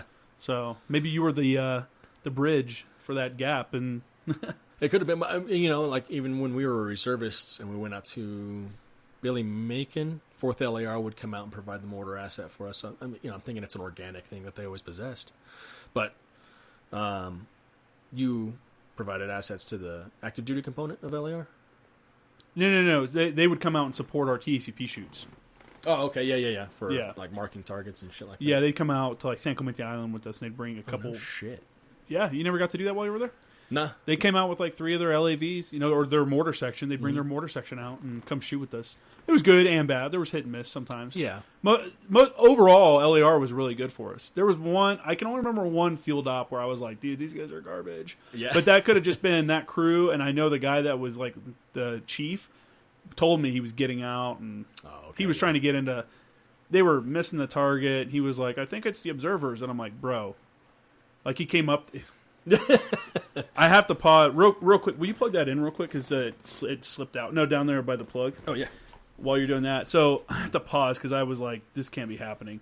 We were out on San Clemente Island, and this dude comes out, and they're missing. We registered the weapons. Yeah. We had everything on.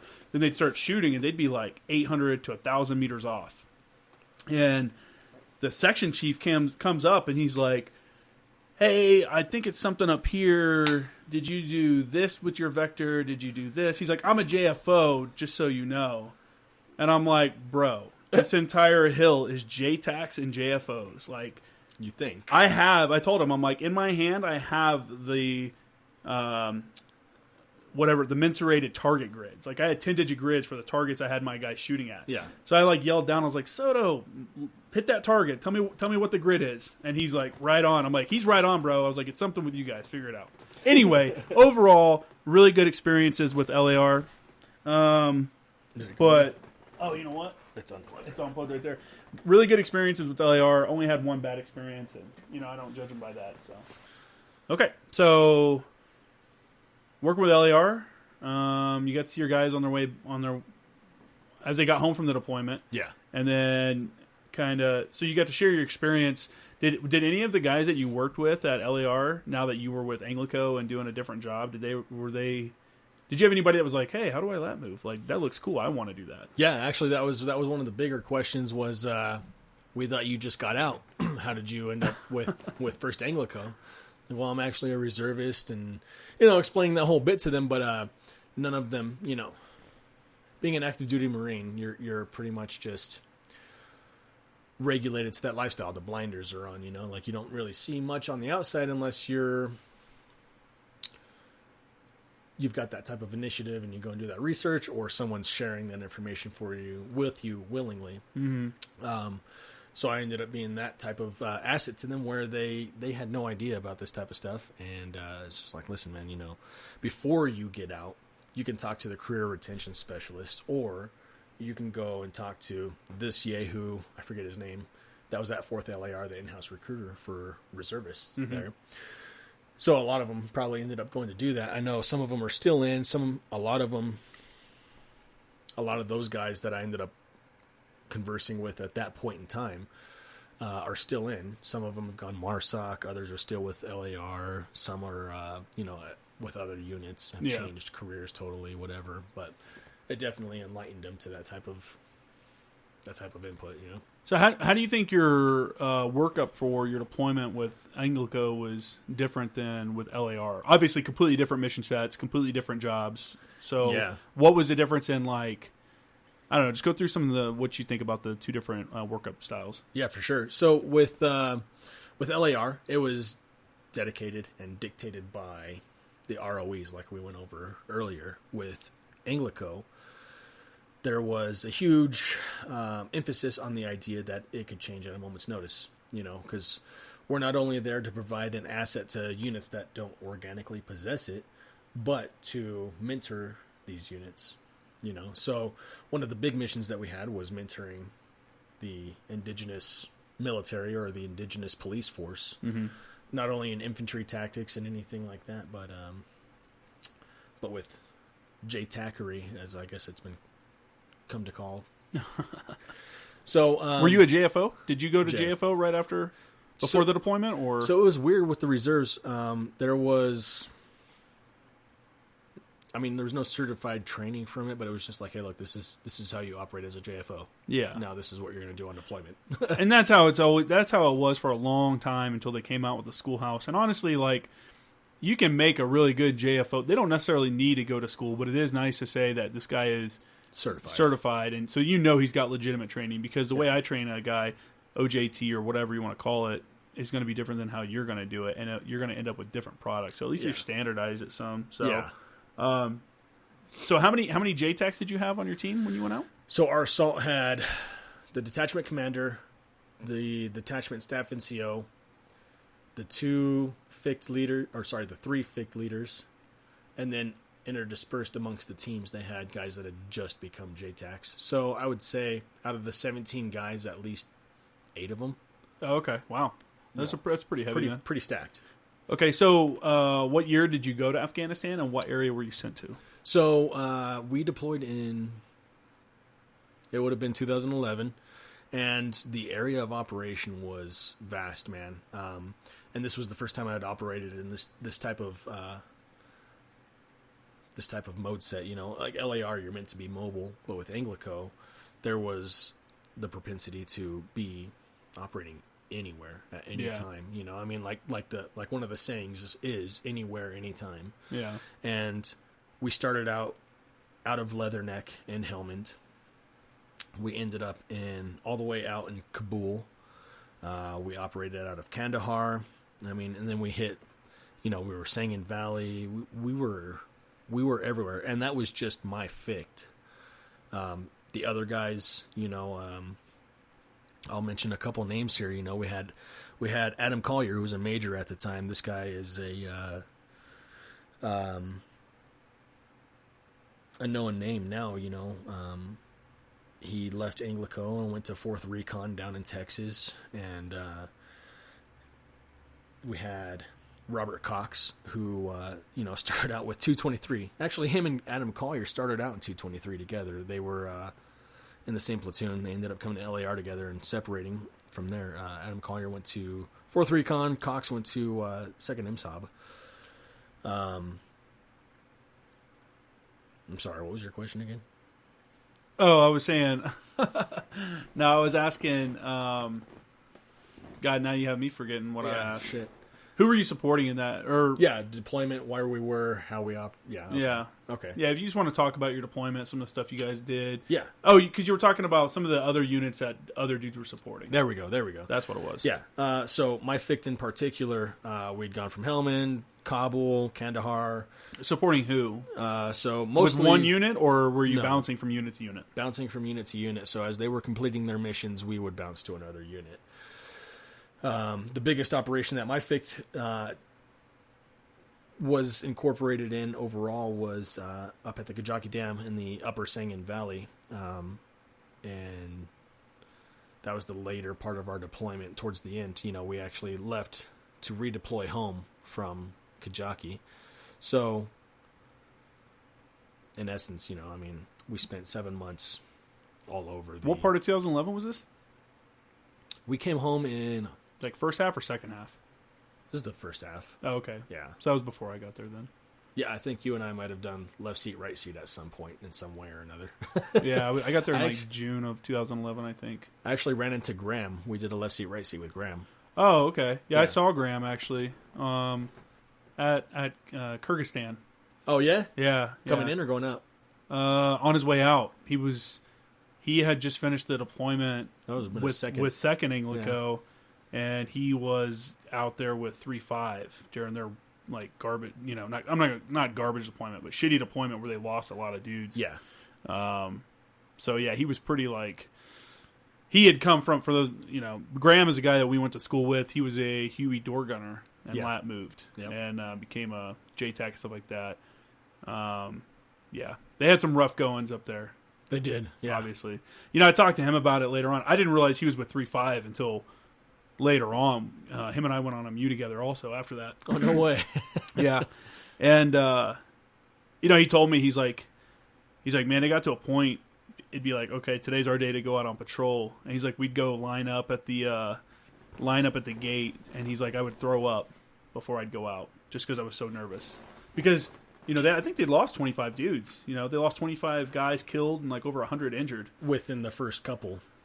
I don't know the exact time frame, but so that just kind of tells you how garbage it was, how shitty that deployment was for him. You're so scared to even go outside the wire, you're puking before you go out, and that's not a hit on Graham either. Like Graham was a hardy individual, man. Yeah, and still going out, I don't know, man.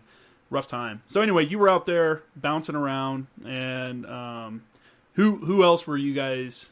Did any of your guys support like any of the special operations units? Were you supporting any special operations unit or anything like that? We never hooked up with any specialized unit. The biggest one that we were in support of was 111, and that was the Upper Sangin Valley. So just another artillery community that was providing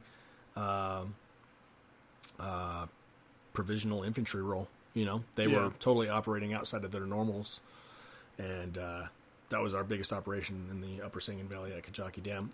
We had guys that did attach to MARSOC, and like I said, guys that were operating with foreign coalition units, Australia. Yeah, we had guys attached like the Royal Marine Commandos, and we had guys attached to the British SAS and stuff like that. Yeah, exactly. So really cool mission sets for them. That's good on those guys. Yeah, definitely, dude. I mean, the experience they had is tantamount to the education that is spread around ANGLICO. So how much FO work do you think you did out there with your ANGLICO team? I was actually pretty happy because it was a fair share. I did a lot of target acquisition, but being a JFO, you understand how a JFO operates, and I don't know if you discussed it before, but it's just target acquisition, and you still have to get approval from your JTAC.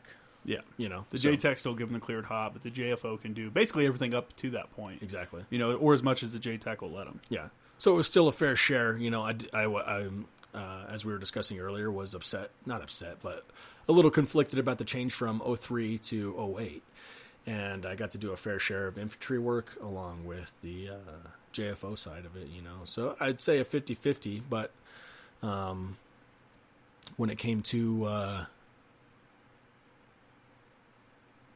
actual operations, we had a pretty good spread of it. There was a lot of operations where our JTAC was on the ground with us, which I'm extremely thankful for, being a new JFO. I'm not sure how it is with conventional training, but with what I received, it was FO school, came back, got in-house JFO training, and then deployed. So I'm still learning as I'm going type thing. I didn't have a solid skill set that was established yet. Mm-hmm. So I was extremely thankful that my JTAC was on the ground with me, but a fair amount of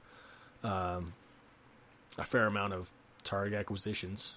Do you have any notable engagements that really stand out from the other ones or anything like that? Yeah, actually I do. I was working as part of Operation Eastern Storm, and that's one of the key engagements that we were involved in before we actually redeployed home. And our JTAC, my FIC leader, was on the ground with us, and we were pretty much on a patrol that was movement to contact basis. We're working with 111. They're doing their provisional infantry role. And we insert via Humvee, because that's all you could get, a soft-skin Humvee. That's all you could get up. Oh, really? Yeah. They had to airlift these Humvees in, and they were strictly to get us from exiting the FOB to the FLOT, the forward line of troops right there. And once we crossed that line, it was definitely movement to contact. We were on patrol with the intent of getting into a firefight. And I've actually got a pretty notable engagement here. You'll have to excuse me while I reminisce on this. It's been a minute. Well, it's not that. This is just extremely significant to me because I had Robert Cox. Okay. Really, if you want to explain who he is. Yeah, Robert Cox is a Marine of just, I don't know. He is what most Marines would and should strive to be. You know, this kid, when I knew him, he was a kid, and he far surpassed me by the time that that all came to an end. But this Marine was a comm Marine. You know, he was a radio operator. And when I met him at ANGLICO, he was our prominent radio operator, subject matter expert, if you will. You know, he was always teaching, even though he was a junior enlisted. And this particular engagement that I'm referring to was just one of extreme notoriety between him and I. We hadn't really got to work together for a majority of the deployment, and he ended up, you know, working with Adam Collier on separate missions where they were inserting with the Australians and everything. So when we finally got him back, he was an organic member to my FICT. When we finally got him back, you know, it was extremely gratifying to have him back and have him operating with us, you know, and not that we were lacking without him, but he was just, you know, a nice addition to the team. Yeah, exactly. Like, what he knew was well beyond what we were capable of. Yeah. So we got him back, and it was one of our first missions together when we got him back. And we'd gone out, and it was a movement to contact, and, you know, I can't remember. I don't remember a lot about it, but I do remember that while we were walking around, there was a prior engagement that happened with the previous patrol. Excuse me. And we had gone out really like relief in place with them at the forward line of troops there. We exchanged. They went home and we went out, and, you know, they were telling us about the firefight, where they thought it started from, where all the fire emanated from, and the types of individuals that they were thinking were involved. So we were walking through this part of Sangin on the western side of the river there, and, you know, they always you always know who is involved or who had been involved with these firefights. If you get up and close and personal with them, the people of these villages, you see that they're hard-working people. They're dirty, their fingernails and their hands that are all grimy, dried, and everything. But you could tell the people that were there as fighters because they were clean, well-groomed. They had, you know, they had nice watches on and these type of things. So you could see these type of individuals as you're patrolling. You could pick them out. All right, well, these were probably the individuals. Probably foreign fighters and stuff, yeah. Exactly, you know. So as we're going through this, everyone starts disappearing, and that's one of the red flags that we're always taught to catch. You know, all right, everyone's disappearing. Here comes the engagement. So we end up taking fire from, you know, a couple hundred meters away, and while we're engaged, it's kind of a lull in the firefight, if you will. So we're able to establish positions with these guys that are, you know, 111 Marines that are providing these infantry roles, and they're fantastic at their job, you know. But now that they're providing infantry, they have to be even better, and they were doing spectacular. So we had our avenues of approach covered. We had everything covered, and there was a point where we finally, you know, found out where we were taking fire from, and they were too far for us to maneuver on. So, you know, we had the asset at our disposal. We had air on station, and we had artillery that 111 themselves were providing from our FOB. And so we were able to engage these individuals. But at one point, myself and Robert were down an alleyway, and I was operating the saw that day, and I was, you know, I had the tools of the trade, you know, the vectors, the vector and the dagger set up, you know, so I could do my target acquisition, and I'm passing it back to my JTAC who was on patrol with us, simultaneously engaging with the saw. And I remember, you know, Robert came and sat next to me as my radio operator, so I didn't have to pass shit so far back and forth, and you know, so he's sitting there, and I remember, you know, this was like one of our first engagements together, and I'm blasting with the saw, and I remember him taking a knee next to me, and he got down and was kind of whispering in my ear, and he's like, "Hey, do you know what you're shooting at?" I said, "Yeah, I've got eyes on them. They're about 800 meters out, and I'm just suppressive fire to keep them from shooting at us, type thing." So he goes, "All right, do you mind if I shoot too?" And it's one of those questions. You're in the midst of it, in the heat of a gunfight, and you're like, "Yeah, man, go ahead, Go for it. enjoy it." Yeah. So the next thing I see is this muzzle come out, inches from my face, maybe 5 inches in front of it, and the only thing I could think is, "No, not right now!" Bam, and he just, it didn't fuck me up like I thought it was gonna fuck me up, but he was inches from my face, and so we're engaged in this battle, passing the target data back to our JTAC, and he's calling it in. He ends up calling in just a artillery from 111 back at our FOB, and this is an extremely tight AO. We're within 7 square miles that we're operating in, so they're pretty damn close, and they're engaging this point that we called in with artillery. I didn't really think of the significance of this battle. You get in many gunfights, and you're just with it. Like, this is part of the job. This is what I do. This is what we train to do. Mm-hmm. Didn't think much of it. Well, the picture had been taken at this point, and I'm in the prone behind the saw, and I've got Robert on my right side, and we're working target acquisition, making sure that we can kind of get some sort of battle damage assessment going. And this picture that had been taken, I didn't get until maybe a year after our deployment, but it's probably one of the most significant pictures I have in my collection, next to my wedding photos and stuff like that. But it came to play a huge part because subsequently Robert enlisted or became part of MARSOC. He was 2nd MSOB, and subsequently was involved in a training incident in Mississippi, and he was killed in a training incident, which was extremely it was hard to deal with, but Yeah. that picture that was taken there became, in my mind, now present day, my most significant engagement, my most significant time frame of that deployment. And I mean, I look at that picture all the time because of that, the significance of it and what it really means. Yeah, no, sorry to get off subject there, but no, you're good, man. Hey, honor your dude, bro. Yeah. Did you give him shit afterwards for shooting so close to your face? I did, yeah. Oh, I did. Hardcore, I was like, "Was that your first firefight?"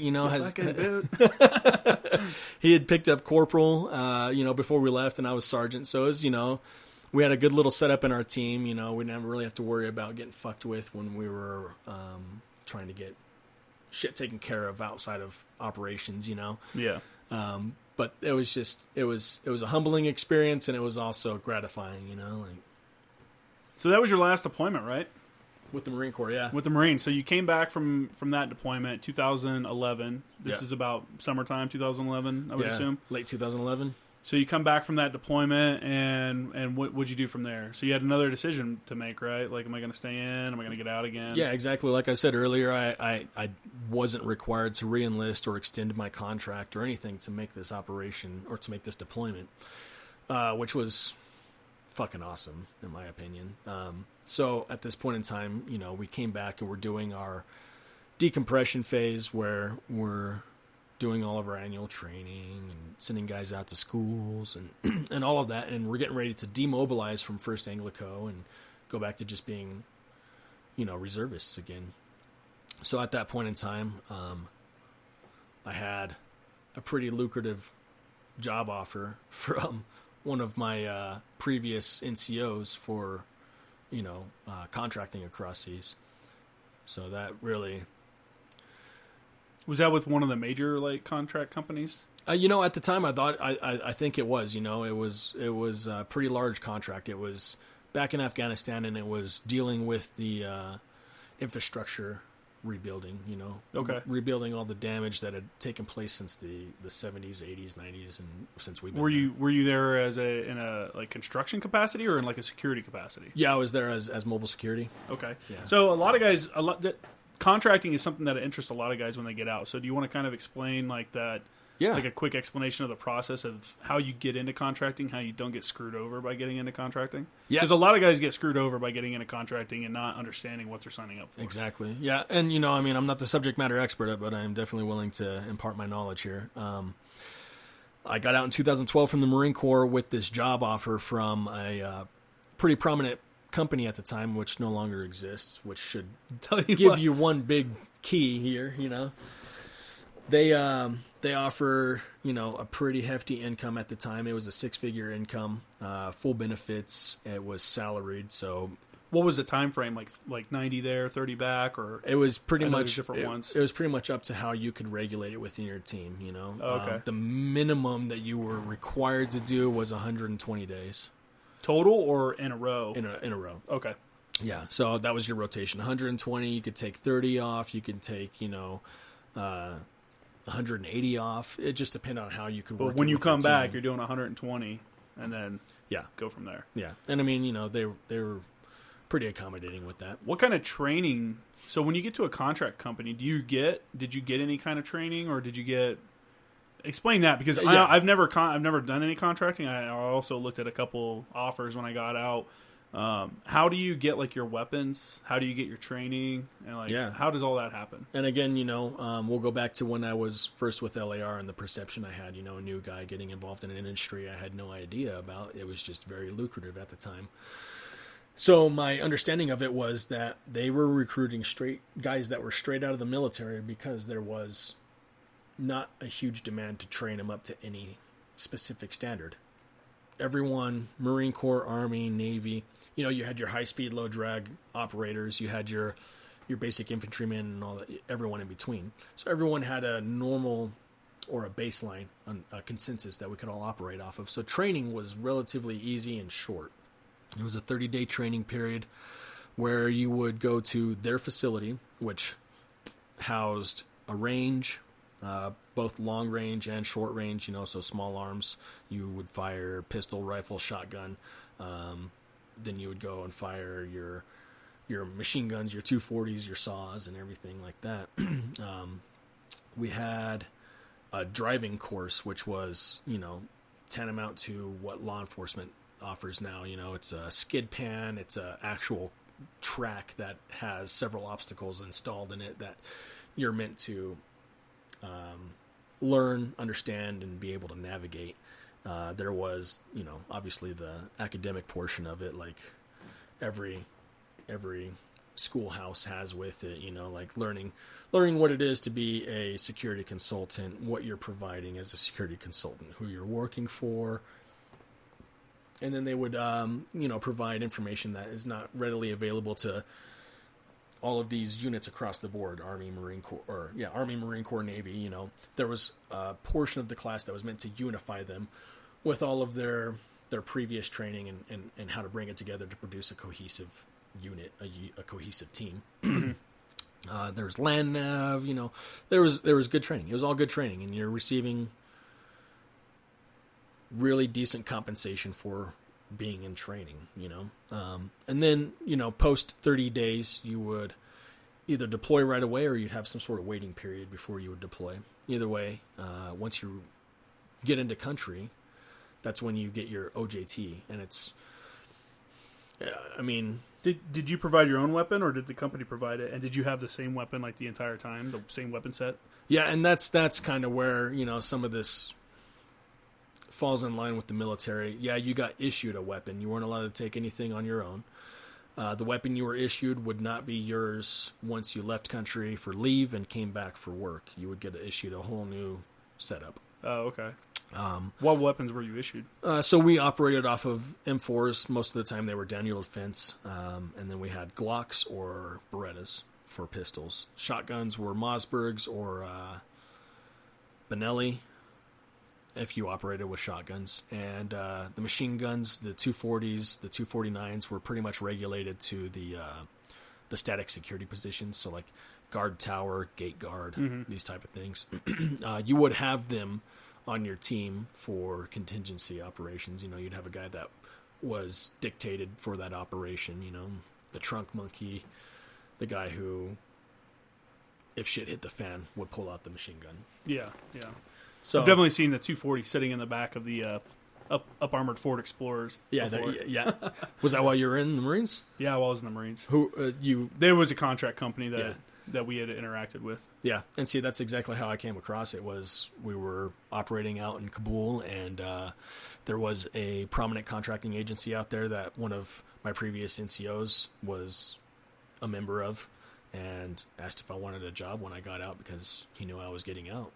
Did it feel different to deploy as a contractor or mercenary than it as did a mercenary? I mean, let's be honest, that's what it is. And there's nothing wrong with that. No. People never use that word. They always use contractor, but it's like, dude, you got to church it up a little bit. But did it feel different to deploy as that than it did when you were in the Marines? And Yeah, and I mean, there's a lot of OPSEC. If you can't really picture it now, I'm rolling my eyes. A lot of OPSEC involved in this. Everyone pretty much knows how it rolls now.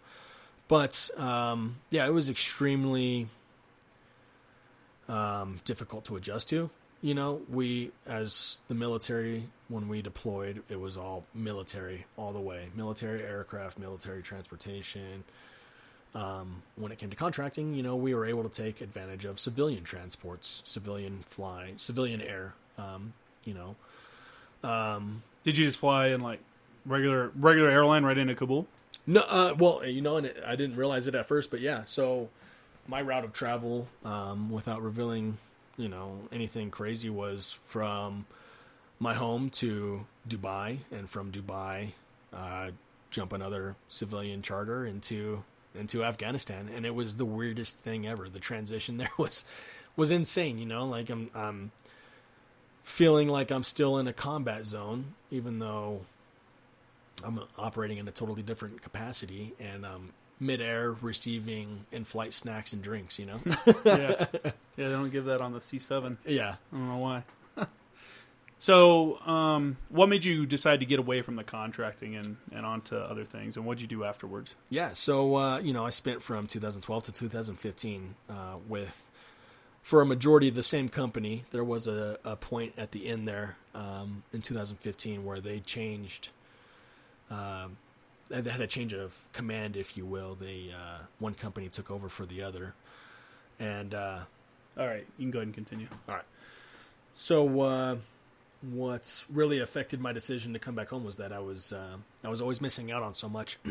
I got out of the Marine Corps to for one, find good employment and make a career, and for another was to get close to my family again. I had my little brother who was still in junior high at the time I got out in 2012. Yeah.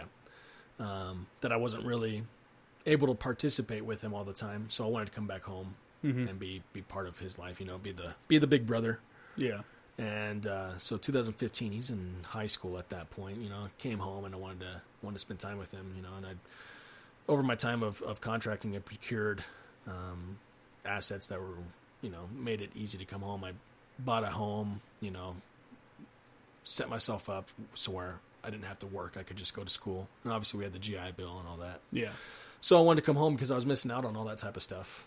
That was the big instigator there. The other was that I didn't want that to be my career. I didn't want that to be my lifestyle. Mm-hmm. So what'd you do after contracting then? So you went on to be a firefighter? Yeah, firefighter. Was that the next thing? Yeah, that was the very next thing. Wildland firefighter. What made you jump into that? A big part of it was looking for a lifestyle change. Like being with the Marine Corps, being a security consultant for a number of years. Really, I don't want to say took its toll, but it kind of got old, and I wanted to change in perception. I wanted to change in lifestyle.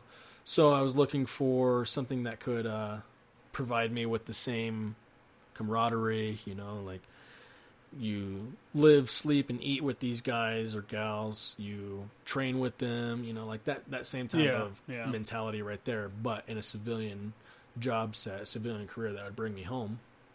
And, this entire time, like I said, after I got out of the Marine Corps, I got my EMT. After I left the Marine Corps, I progressed into advanced EMT, so the medical component became a pretty big aspect of everything. And I wanted to come home and find a way to employ that, as well as the knowledge and experience that I'd gained with the military and paramilitary organizations, and firefighting seemed like that perfect fit, you know? So I came home in 2015 and started taking courses at a local community college for that. Like fire science classes, stuff like that? Yeah, exactly. So it was fire science. There's a little mini academy that's associated with it, and they take you through, really, in a compressed amount of time, the ins and outs of being a junior firefighter. And your endless seek of excitement, now you've moved on to to pursuing to be a police officer. Yeah. So, being a firefighter, I loved it. The industry's great, and the capacity for unique, inciting, and dangerous types of scenarios and encounters that you're going to make are boundless. But in the end, after 3 years, it ended up not being the lifestyle I was looking for. And, I'd originally anticipated becoming a law enforcement officer when I exited the Marine Corps. So I decided to get back into that, and it just so happens that now, this day and age, what we're currently facing in everyday life and society, active shooter situations, all these types of scares and threats around the nation, they're looking to employ officers that have this type of emergency medical training, both combat experience and riding on an ambulance. Being a firefighter, has been a big benefit to that aspect of it. But now law enforcement agencies are looking to exploit that and take it to their advantage, Yeah, I mean, they're looking for guys that can hold up under the pressure. Yeah. And someone with a background like yours obviously don't really have an issue with that. So what kind of advice would you give somebody that's, kind of kicking it back and forth if they decide they're not sure if they want to get out, not sure if they want to stay in? What would you tell somebody that came to you for advice for that? Would you recommend the reserve for them, or would you say get out? Like, what do you think? Yeah, 100%. You need to have certainty. That's one thing they teach us in the Marine Corps is conviction. You need to have 100% certainty, right? So the big thing that I would want to pass along is the idea that whatever it is you're going to pursue, you commit to it 100%. You're a fucking 0311, and you want to commit to something that is going to give you worthwhile. You don't want to have any regrets about. Find something that is going to have acceptance of the skills and qualities that you're looking to transfer. Leadership, supervision, tenacity, one thing that we all possess out of the Marine Corps, right? Me personally, instead of, pissing around with it, I would have gone straight law enforcement and dedicated to it, because in the end, 0311 was what I initially decided to do, and I never got away from it. Even when I was in 0861, I still did mostly infantry work. And, if you want to go far in this world, in this day and age, you need to have contingencies, I guess is what I'll say. So contingencies, we have a majority of that taken care of. It's already at our disposal. We're active duty Marines transitioning into the civilian world. What better way to transition than decompress and transition slowly, titrate it, if you will, with being in the reserves. Every single job that you can do in active duty Marine Corps has some sort of reserve component or reserve capacity. Mm-hmm. We're located as reserves mostly anywhere there is a military installation. Active duty Marine Corps jobs, are regulated pretty much to extreme West Coast or extreme East Coast, but with the reserves, there's a lot of in between there. Mm-hmm.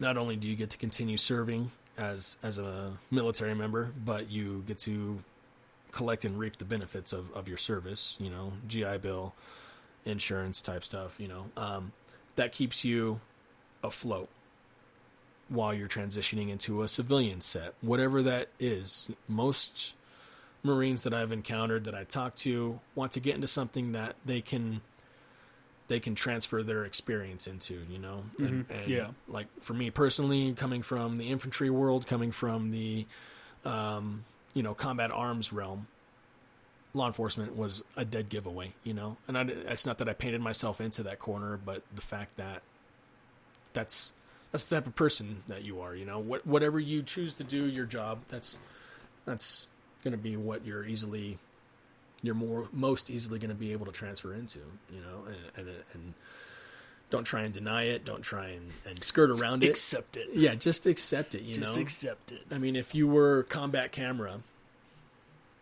in the Marine Corps, you know, you're set up to be a damn journalist. Your resume is... Or PAO, public affairs for somebody. You know, your resume communications. is the sparkling example of that, you know, for guys like us. We had to learn how to network. That was, I would say, a good 75% of our job is networking, right? You know, most Marines or most other conventional units that we encountered had no idea what ANGLICO was. Yeah, you have to explain every time what you do and what your capabilities are. So, you know, keeping that in mind when it comes to transitioning out to the civilian world. Networking is definitely huge. I think that's one of my biggest recommendations I always give people. Just constantly network, constantly update your LinkedIn, you know, add people on Facebook, add people on Instagram, and then later on, you know, hit them up.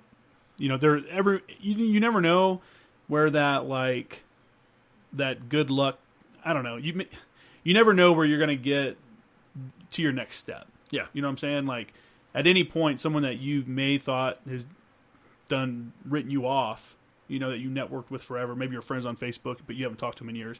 You may put something on there about getting a job or whatever. Suddenly this person comes out of the woodwork and like, hey man, what's up? How you been? I hope you're doing well. Hey, we actually have a place here. Yeah. And that's a cool thing I think military guys get, because you can go a couple years without talking to someone. And then like you and I, example. I mean, yeah, I haven't seen you in almost 10 years. This is the first time. Yeah. And we've talked occasionally on the phone or whatever since then, but we still, like, you could call me anytime and I could call you. And I think that's what people need to remember, so that it's just so important to build that network, because that's where all your opportunities in life are going to come from. Exactly. You know, some stuff you're going to make organically from, you know, whatever your situation is, but a lot of it's going to be because of your network and what they bring to the table also. Right. But with that, you also have to bring something to the table. Yeah, exactly. I mean, like, take what you're doing, for example.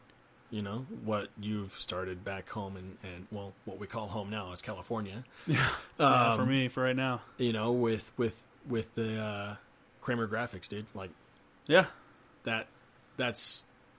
I saw a hole and I filled it. Yeah, you know, that's just how I looked at it. I was like, guys want ANGLICO shirts. No one's making them except for Chinese people that are making them and selling them on eBay for stupid prices. Right. So that's how I got into that. You know, and as you know, I don't want to say the word, as significant as it is to have this type of memorabilia from our past, you know, you are a nexus point for that. You know, now we have 1st through 6th ANGLICO coming through you, networking through you to get this product out, you know, and you know, like, it's put me in contact. I don't remember his name in particular, but he was at Coronado as one of our instructors. Thor, that big motherfucker. The blonde dude? Yeah. Yeah, I remember. Yeah. What's his name? I know who you're talking about. Yeah. He's the one Graham would hang out with. Yeah. Yeah. Yeah. Like, I found him on Instagram just out of the blue, like, holy shit, you know? Like, you know, and it was because of looking at your page and buying your product, you know? Yeah. So, J. Kramer Graphics. Yeah. At J. Kramer Graphics on Instagram. Product drop. I've actually had a lot of people. It's been cool because I've had guys that are current ANGLICO guys and guys that are former ANGLICO guys, like, reach out to me, send me photos, tell me stories. Yeah. You know, it's cool when I get a photo with a story attached to it. You know, even if it's not something I would put on the page or something like that, it's just neat to interact with people, and especially when they look back at their time. Yeah. You know, and you can tell, like, they're proud of their service, they're happy with what they did, you know, and just to be able to share that with someone else that understands it. I know it's, you know, important for them. It is. I had a post a couple days ago I put up. I had a Vietnam vet reach out to me. He was with Subunit 1, 1st ANGLICO, Subunit 1 in Vietnam. Yeah, I'm going to try to interview him when I get back, but he sent me all kinds of photos. And I put it up on my page, and some of them, I haven't put them all yet because I'm going to do it over time. But, I mean, he sent me photos and was like, yeah, and this photo is blah, blah, blah, blah, blah. And he remembers all these people. And these guys are Korean Marines that he was attached to the Blue Dragon. I don't want to mess it up. It's either Blue Dragon Battalion or Division that he was attached to in Vietnam. Yeah. And he would just go out. They would go out on missions with the Korean Marines, out with their reconnaissance patrols and doing all this stuff. But it's just neat to see that history and, like I said, the camaraderie. Meeting people that understand it. They know what it's like to just not even be in combat necessarily, but to just live that military lifestyle. Exactly. Because it's a different world. It is, but it's a part of us from now on. Yeah, I had my neighbor. My neighbor was like, "Dude, why didn't you just stay in? You're just so into the military. Like, you're always into military stuff and this and that." And I'm like, "Well, I did do it for 12 years, and I am running a website that focuses on military." Yeah. And he's like, "Yeah, but you don't let it go." And I'm like, "Dude, you don't let something like that go. No. Like, something like that's just with you forever. It It's doesn't ingrained. matter.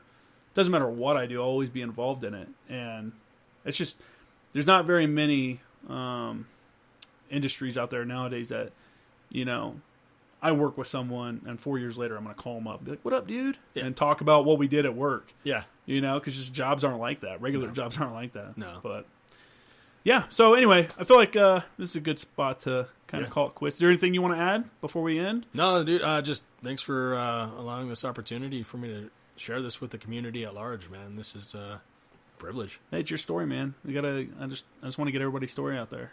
Let people know what people did. Yeah. So I think it's important, and I appreciate you coming on and letting me come over to your place and record this. Yeah. It's kind of weird when I set up the microphones. People are like, "Oh shit, this is for real." Like, Yeah. here we go. But yeah, no, I appreciate it, and I'll maybe have you on later on in the future. Yeah. Call you in. I'll make that trip out to Cali. Anytime, man. All right. Have a good one, everyone. Hey, thanks again to my buddy Chris Rothblatt for coming on. Obviously, a good story. He's got some stuff he's done. He's been around. He's done a little bit of everything. It sounds like and for me, it was pretty enlightening. I'm sure it was for other people, like hearing like the contracting stuff, because you always see those guys. You always hear about people going contracting. There's always guys asking questions about it. I looked at a few different contract offers when I was getting out, but I didn't do anything seriously. I didn't go through any kind of real screening or anything like that. So it was interesting to hear that part of that world that a lot of people really don't know anything about. And it seems like it's kind of ramping up because of us pulling out of some areas. It seems like more people are going. Maybe that's just a misperception by me, but who knows. Anyway, good show again, and yeah, we got a couple good ones coming up. So thanks again for checking out the Former Action Guys podcast. Check out my website, jkramergraphics.com, my Instagram, jkramergraphics. And what else? Oh, yeah, you can hit me up on email at formeractionguyspodcast@gmail.com, or you can shoot me a message through the website, your choice. Oh, also, one last thing, and I'll bring this up at the beginning of the next podcast. I'm kind of messing with the platforms that I'm sharing this podcast on, just because some of them charge more. Some of them allow you just to share your like RSS feed, so you're only paying for one real website, but some of them won't.